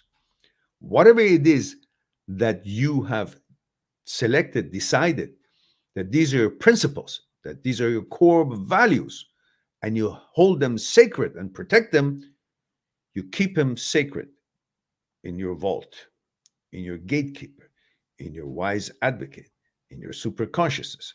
So on that basis of those values, whatever the brain suggests, you say, that's not in line with my values. Fuck you. Thank you. You go on with your choices and with your values. That's where you make your choices and vetoes. Always remember, you're not the brain, brain is not you. If you haven't watched my video of You're Not the Brain, which is based on the report of Dr. Egnar on the experiments of Dr. Sperry, Dr. Penfield, Dr. Owen, Dr. Leibert, brilliant neuroscientists and neurosurgeons, according to the laboratory tests and examinations and experiences they've had in their careers, they have put lots of information out, which is mind-boggling and helpful for you to simply see that what Aristotle talked about 1,000 years ago in regards to dualism and materialism being it's atom and void. There's either something or nothing. That's what the materialists were believing in. And dualism was what Aristotle talking about, that there's something beyond the brain, beyond material, beyond something. There's something beyond something. There's something intangible beyond the tangible somethings. That's where now the modern science have come to proved it through modern science that Aristotle 1,000 years ago was right. There is something beyond the power of the brain and ability of the brain. So it's not all about material and nothing, that there's something beyond material that the brain cannot even reach. That's why Dr. Owen, in his laboratory examination and in the actual examination of a crushed brain that was dysfunction, cannot function anymore because it was crushed through an accident, but they still could communicate and have parts of the brain still functioning, even though materialistically, brain physically was crushed, incapable to function, but it was still functioning. What was that? That's the awareness. That was beyond the brain. That even the brain had failed physically, but there was still possibility of communication and the function of the brain. And they have proven that in his examination. I'm going to put that video for you up, and you can see these brilliant surgeons and neuroscientists have proven beyond the shadow of the doubt that There are aspects of your mind and you that the brain cannot even reach, let alone dictate to you who you are, what you are, and so on and so forth. Intrusive thoughts, OCD, and whatnot, it's all part of the malfunction of the brain. So here it is, that video I want you to watch if you haven't. It's a long video, so get your favorite beverage, not beer or alcohol, just tea or coffee or something, and enjoy watching it. It's a long one, 45 minutes, but you maybe watch it in 2, 3 segments and enjoy it. You are not. And there we go. And that is the link. I'm putting it up here. There we go.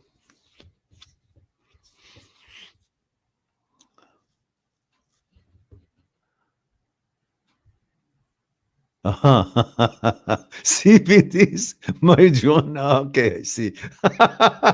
CBDT. Okay, well, thanks very much. I'm high enough already. I'm highest when I'm sober.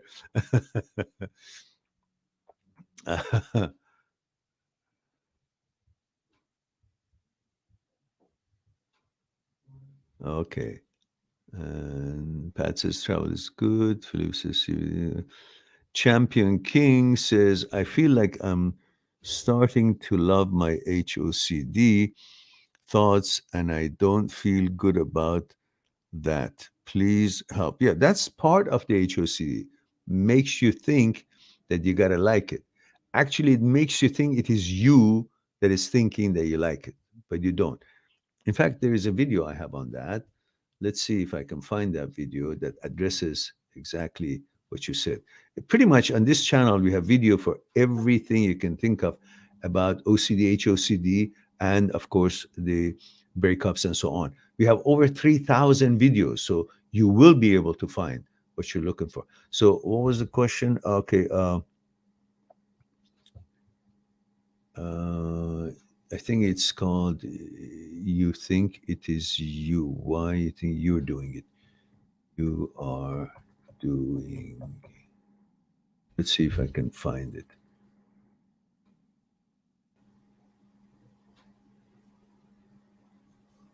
No, these are not it.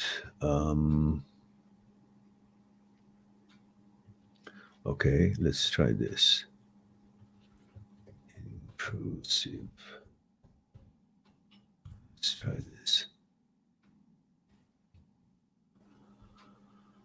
How to treat intrusive thoughts, including of HOCD. Why you should not interpret intrusive thoughts.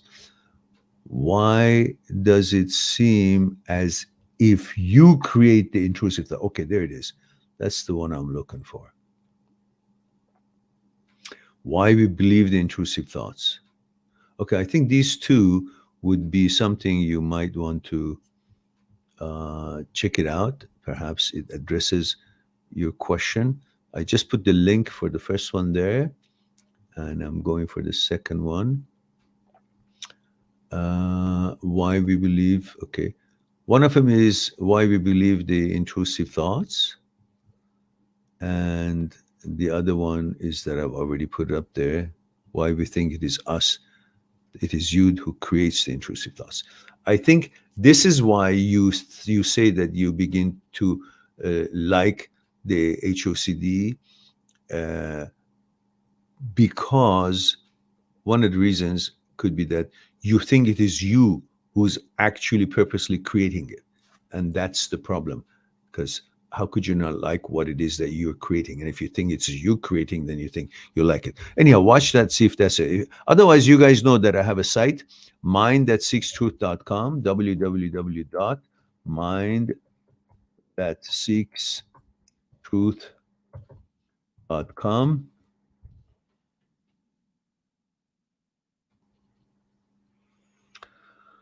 Yeah, sometimes it hits me that this happened actually today about my brother. Um, so, so I have the site that you can go on and make an appointment, and then we'll discuss what's concerning you, with detail, back and forth, in interaction mode, one on one on Skype. And Philip says, thanks, Miran. I'm 17 and you're a lifesaver. Thank you. You're quite welcome. Appreciate it. Use your ingenious 17-year-old brain, which is probably better than me in all these social media stuff, and find out why is it our channel is not noticeable by millions of people. What's going on? It doesn't make sense. All right. And Champion King says, I always say the phrase, I'm not gay, and be convinced for a moment. The next, I'm back to debating myself. Well, change that and say, okay, maybe I'm gay. Because what you're not, and you don't want to be, is something that the brain is trying to protect you by constantly bringing your attention to it and hit you as if you are. So it will create a reaction to protect yourself. But it's just overactiveness of the amygdala. So in order to settle it down, so okay, maybe I am. Not that you are, but just in order to help the brain to settle down, stop sending these signals because it thinks that it needs to send you strong signals to make you protect yourself because it knows it's not you and it's against your values. So it's keep alarming you of something that you don't want. It's too much. So it takes too much of your attention because too much alarm is there. When there's so much alarm is there, you can't see anything else. So it seems like, oh, maybe I like this because that's the only thing I see. No, it's because there's so much in your face about that alarm. It's unnecessary. You can't see anything else. It's blocked anything else. So you got to subdue the alarm. In order to subdue the alarm, you just say, oh, okay, maybe I'm gay. Not that I'm going to be, not that I want to be, but let's say maybe I'm gay. So you know that I'm aware of it. Brain, settle down. I don't need to have a siren all the time. It's fucking my ears. I heard you. Maybe I'm gay. I'm okay with that. So the brain says, "Oh well, he knows he's okay. He's fine. He knows that it's a possibility. Okay, fine. Leave me alone. Then go about your life." It's like you're walking to the street and there's a crazy person on the corner, and keeps telling you every time you pass, "Say you're an asshole." First, you get, "What the fuck? What are you talking about?" And you want to debate. Well, I'm not an asshole. I'm a good person. I just go there. Just I'm not implying that if you're gay, you're an asshole, or if you're heterosexual, you're an asshole, or you're not an asshole. No, it's just an example for you to understand what the brain does. So it's like some crazy guy on the corner, you pass him by, and he says, you're an asshole, and you debate. I'm not an asshole. I've gone to university. I've gone to this. I'm a nice person. But after a while, every day you say, regardless of how much explanation you've done, the crazy guy still says, you're an asshole. So eventually, every day he says the same thing. But one day you say, yes, you're right. I'm an asshole. The crazy guy the next day is not finding it necessary to tell you you're an asshole because he's now heard you say, yeah, I know. Okay, I'm an asshole. So at least what you have done, you did it for the benefit of the crazy guy. You shut him down. So there's no more siren coming to your head about it. You're an asshole. You're an asshole. You're an asshole. Okay, I'm an asshole. Okay, he heard it. Stop telling him it is an asshole. That's how you kind of get the crazy guy, the brain, out of its loop by helping it recognize that you heard it. And to you, it's okay to be an asshole. It's not that I don't want to be an asshole. I'm not an asshole. So therefore, it keeps telling you you're an asshole. So you will be protecting yourself not to be an asshole. If that's what you think.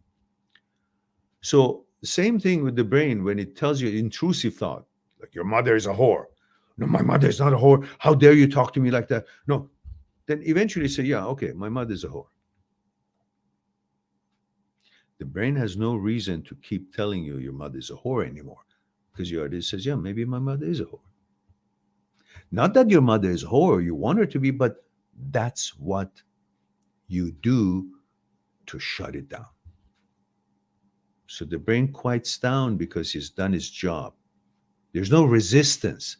When there's a resistance, the brain wants to convince you, because it thinks it's job to make sure it's protecting you. I can't protect you unless you'll be aware of it. It says, yeah, okay. Listen, it's no danger. I'm gay. Because you know better. If that was your inclination, it could be the other ways around. Like if a gay person, his mind or her mind keeps saying, you're heterosexual, and makes him aware and be frightened that he might be heterosexual. So he says, okay, maybe I am heterosexual. And the brain settles down. Same thing, same principle. It's like, so you're an asshole, like you're heterosexual. And the person says, yeah, okay, I'm an asshole, or I'm heterosexual. Then the brain quiets down. Because HOCD happens for all inclinations. It's not like it happens only for heterosexual.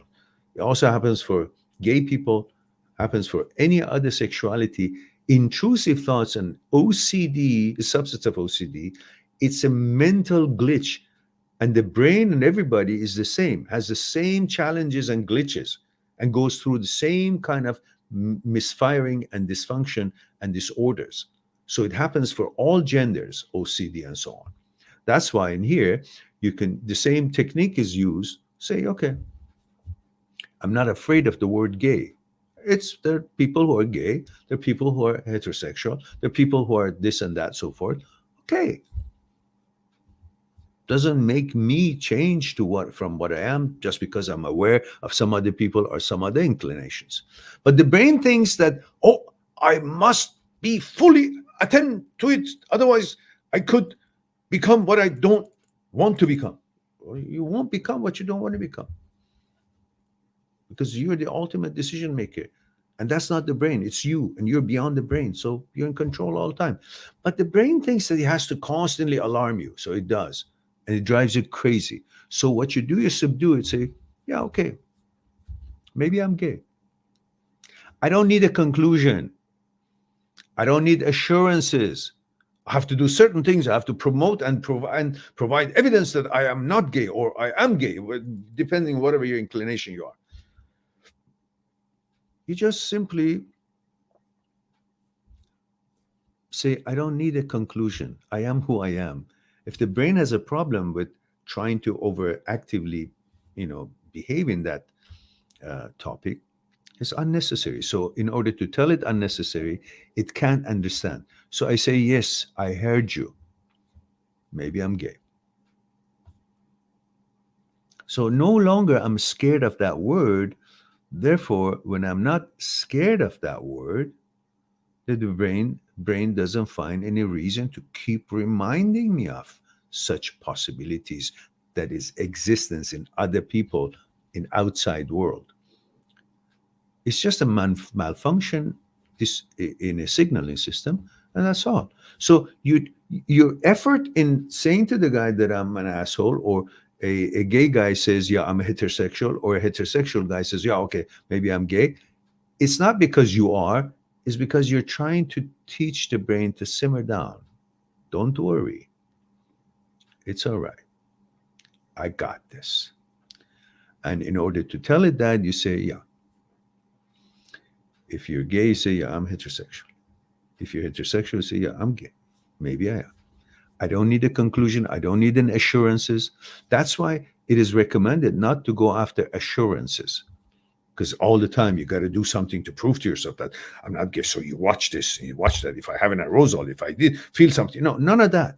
All those feelings and so on are all OCD, HOCD behavior. It's not you. Even if you react arousal or whatnot, I have a video on arousal. So you can see all these is just a mental glitch, and that's how you help rewire using the 4 steps of Dr. Schwartz's explanation about how to deal with intrusive thoughts and OCD thoughts and so on, including HOCD. You learn how to rewire your brain through neuroplasticity and through the way that you interact with it. So you help it to simmer down. It's all about overactiveness of amygdala that is trying to protect you, but it's gone haywire. That's it. That's all. And you bought into it, and you're trying to prove to it that I'm not resisting. No resistance. Let it say whatever it says. It's okay. It says it. Well, since when does the brain, when brain says something, that's what it is? If that was the case, well, the brain says I have $1 million in the bank. How come I don't? It doesn't matter how many times it shows up. I don't have $1 million in the bank. But as soon as it says something about my gender, oh, I gotta prove it that it's not. Why? You don't give a shit when it says that you have $1 million in the bank, and many other intrusive thoughts that it shows up. But suddenly you find it necessary to prove to it that you're not this or that or whatever it is that is not in line with the value, but the brain suggested it. Now you're going to prove to the brain, no, what? This is a stupid brain. It's not intellect. So that's why you ignore what it says and use Dr. Schwartz's first step and other teachings and knowledge that is provided by uh, experts such as Dr. Philipson, Dr. Jan Weiner, Dr. Schwartz, and you learn how the psyche works and the components involved in OCD and HOCD, which we've talked about in many of my videos. And if not, then you can find it, search it on my search engine of my channel, or make an appointment on mind@6truth.com, and we'll discuss in detail what's concerning you and explanations one-on-one on Skype.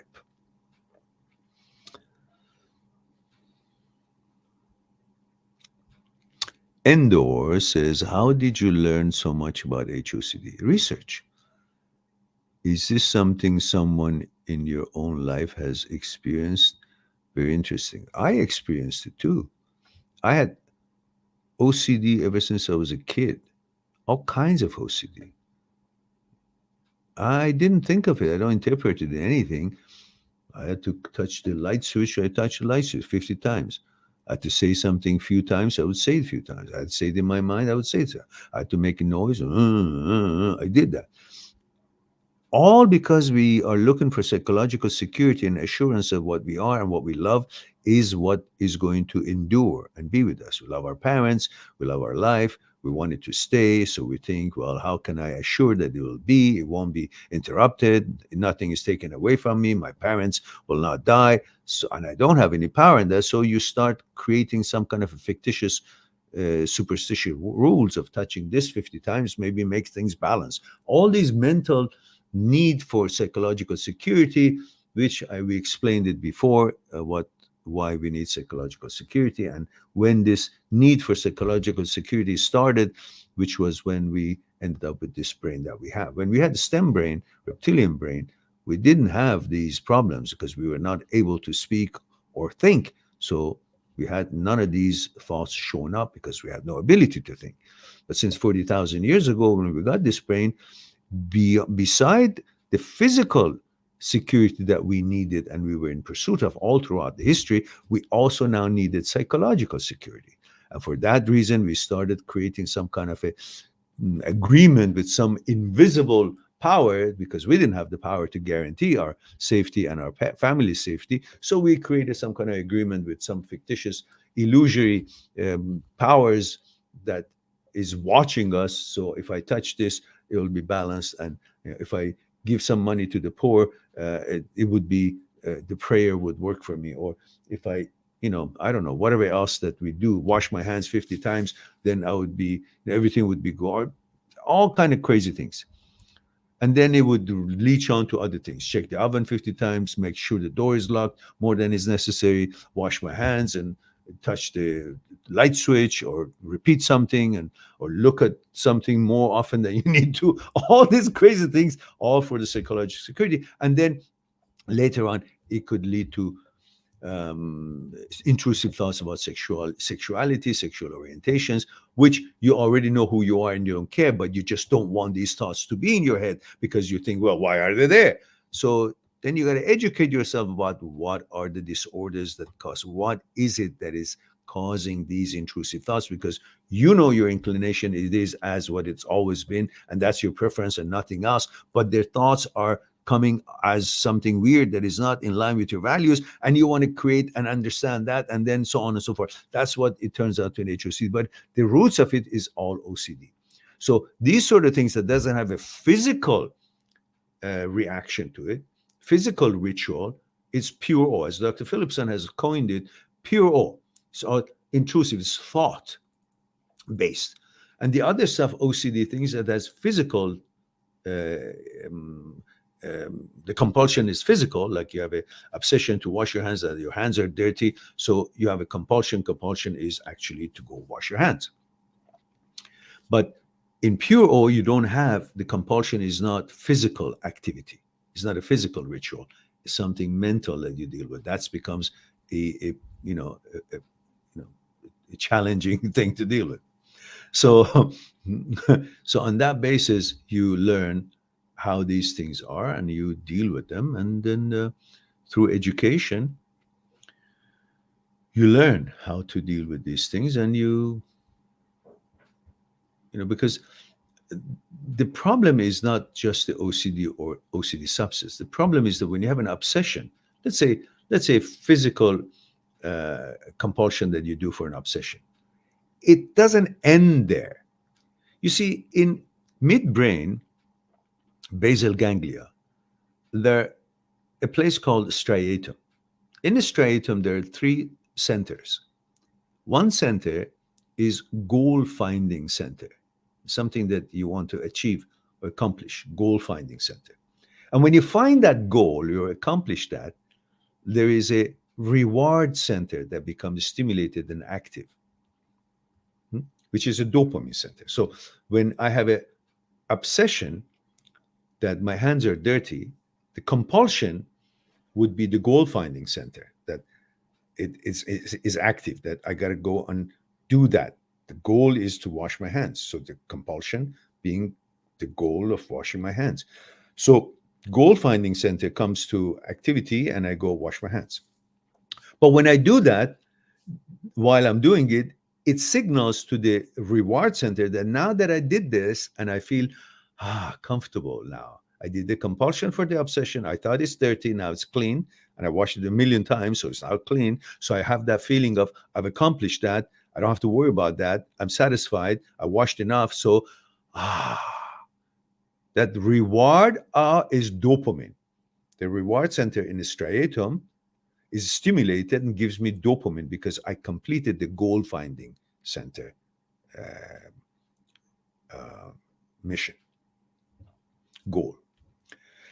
And so after a while, I'm not doing the compulsion just because I have the obsession that I have to do the compulsion. I feel like it's dirty, so I got to do it. So I do it over and over, right? But every time I do the compulsion, I feel good about having washed my hands 50 million times.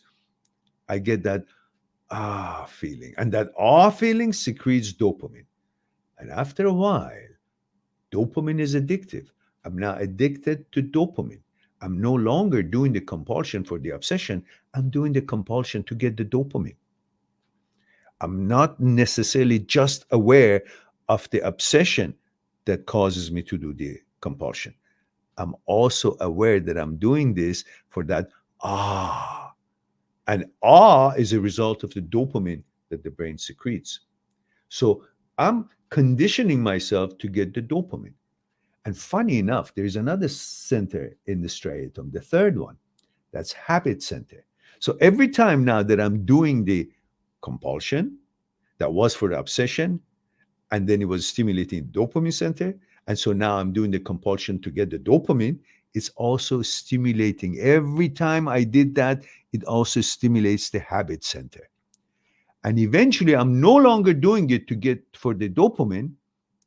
First, I was doing the compulsion because of the obsession. Then later on, I was addicted to dopamine. I was doing the compulsion, washing hands, to get the dopamine. And then after 1,000 times doing it, no longer I'm doing it to get the dopamine. I'm doing it because it's my habit. That's when it becomes more difficult to get rid of it. The same thing goes for pure O, for HOCD and intrusive thoughts and so on and so forth. It's not because you think you got to do it, you need assurances. Because after a while, you do the assurances, you get assurances, you resolve it in your head by 50 different million different kind of a um, reasoning, and then every time you get dopamine secreted, and after a while you're no longer doing it because to get dopamine, you're doing it because it's your habit. You think you got to have intrusive thoughts, and you create intrusive thoughts because it's part of your habit, that you actually help it expand intrusive thoughts to from this to that to that, all kind of intrusive thoughts. And that's when you start thinking, oh, maybe I'm doing it on purpose. Yeah, you're doing it, but not because you want to, you enjoy it, or you believe in it, it's your values. No, it's because it's your habit. You think you got to do it.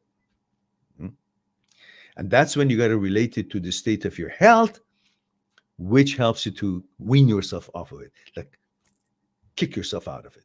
You got to focus on that. It's the same thing as Dr. Schwartz explained, that when you ask someone who just went to the store and paid money for a cigarette, package of cigarette, comes out, takes the wrapping off, cuts the part of the package out, gets one cigarette out, put it on his lips, and flicks a fire lighter 2 inches from his lips, his face, and he did all that. And you go to the guy who's smoking now, says, sir, did you just notice that you went to the store, bought a package of cigarette, paid for it, and unwrapped it, cut it out, put the cigarette out, and put a fire, held it close to your face? He says, no, I just know that I'm smoking. That was the study of Professor Anne Grable, that as a pioneer proved that cluster of actions represent itself as one action to the brain. That's why when you have all these activities and actions that you do, reasoning, this and that, so forth, intrusive thoughts that go to all the tangents, you don't think of them as so many tangents that got you here. You just think of it as one action that I got to do this thinking. It's not about how many steps you have taken to get to certain kind of intrusive thoughts and how you expand it. You just focus on, you think that it's part of your natural doing stuff. That's why when they remind the person who's smoking that this is hazardous to your health, it connects with one certain value, one part in the brain that kicks it and makes him come out of that habit, because it's now a greater benefit is to not do that. A greater hazard is brought to his attention that this habit is actually detrimental to his health. That's why you need to connect the intrusive thoughts and OCD and all that to your health situation and use that as a leverage to convince yourself that it's unnecessary. You don't want to do any assurances. You don't want to pay attention to the brain. And if it says you're this, you're that, okay, fuck it, fine. I live by my vetoes and choices. So nothing can shake me. Nothing can change me. No thought, suggestions by the brain or whatnot. It's because it's up to me to choose if anything ever can become an action or not. So I'm in power. I'm the boss. I'm in control. For that reason, you just let the brain say whatever it wants, and you just do your normal things. Use the 4 steps of Dr. Schwartz, and you educate yourself. And through education, you reprogram your brain and rewire your brain through neuroplasticity. And there's so much more to talk about that. You're welcome to make an appointment with me on Skype, and we'll discuss what's concerning you one-on-one on Skype.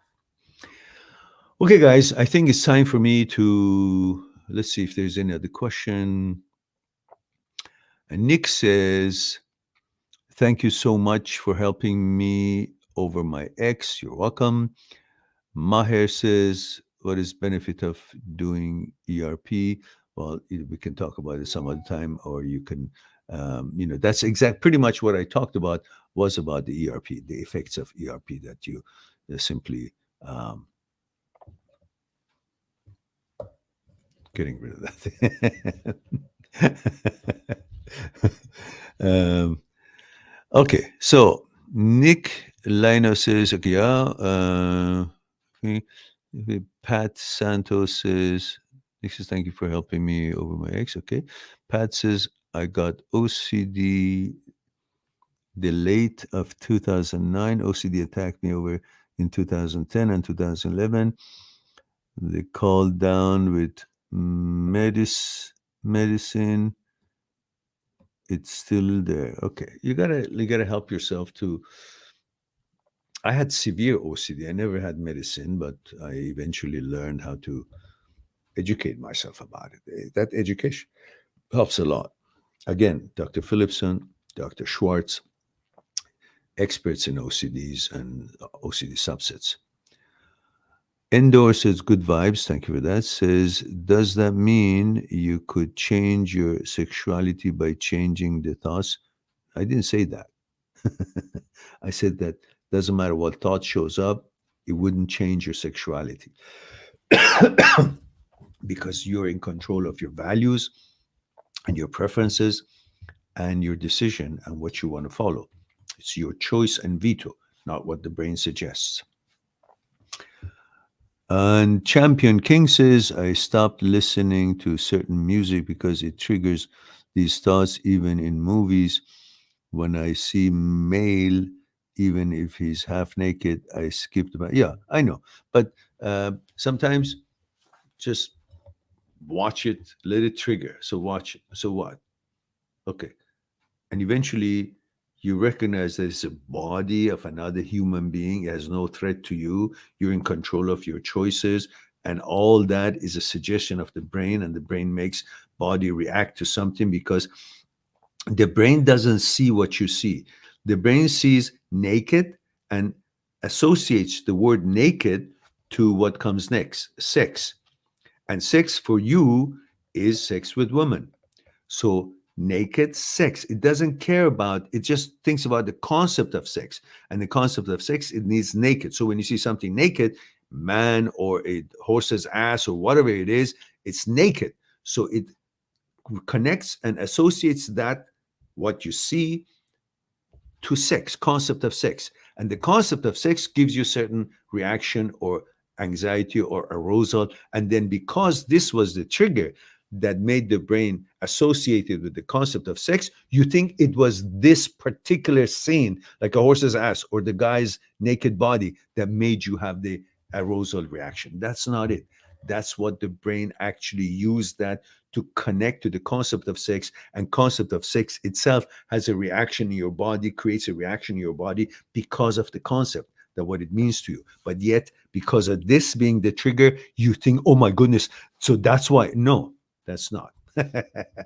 Again, I have many videos on these discussions, so you can always go and check them out. Some of them are in the playlist of intrusive thoughts and so on. I have two playlists on that. That one of them talks about interpretation of thoughts, and the other one talks just simply about that you're not the brain and brain is not you. It's just discusses on that topic, which are very helpful. And all you have to do is just go on my channel and put in the word or the alphabets HOCD or OCD separately, and you see what number of videos come, and from the titles see which one is relevant, that you want it irrelevant to your question and you want to watch it, and then watch that one. Okay, guys, I think it's time for me to say I love you all. Thank you very much for being here, giving me the opportunity to share a thing or two with you. I look forward to our next live stream. In the meantime, be good to yourself and to the others. I'll talk to you soon. Bye for now. Subscribe on my channel, visit my channel, and go through the videos that you might be interested in. Mind@seekstruth.com is making it one step away to talk to me one-on-one on Skype and discuss what's concerning you. I'll talk to you soon. Well, we too, like the iceberg, have 1,000 times bigger powers that is not visible, and we must. Why? Is it something we're rambling on and I expect you to accept it? Or is there actually another power within us? Would you come and help me out? Okay. What I want you to do is put your hands underneath my arms and just lift me up. There we go. Okay, now, that's my physical part, right? Same thing, again, with that. Just want to see if there's any difference. Go ahead. Now, go ahead. Now, this, go ahead when you're ready. Go ahead. So you see, this is different than what he was doing, and I'm not really doing anything. You're convinced? Yeah. So are you guys convinced that there is something other than, thank you. Thank you very much.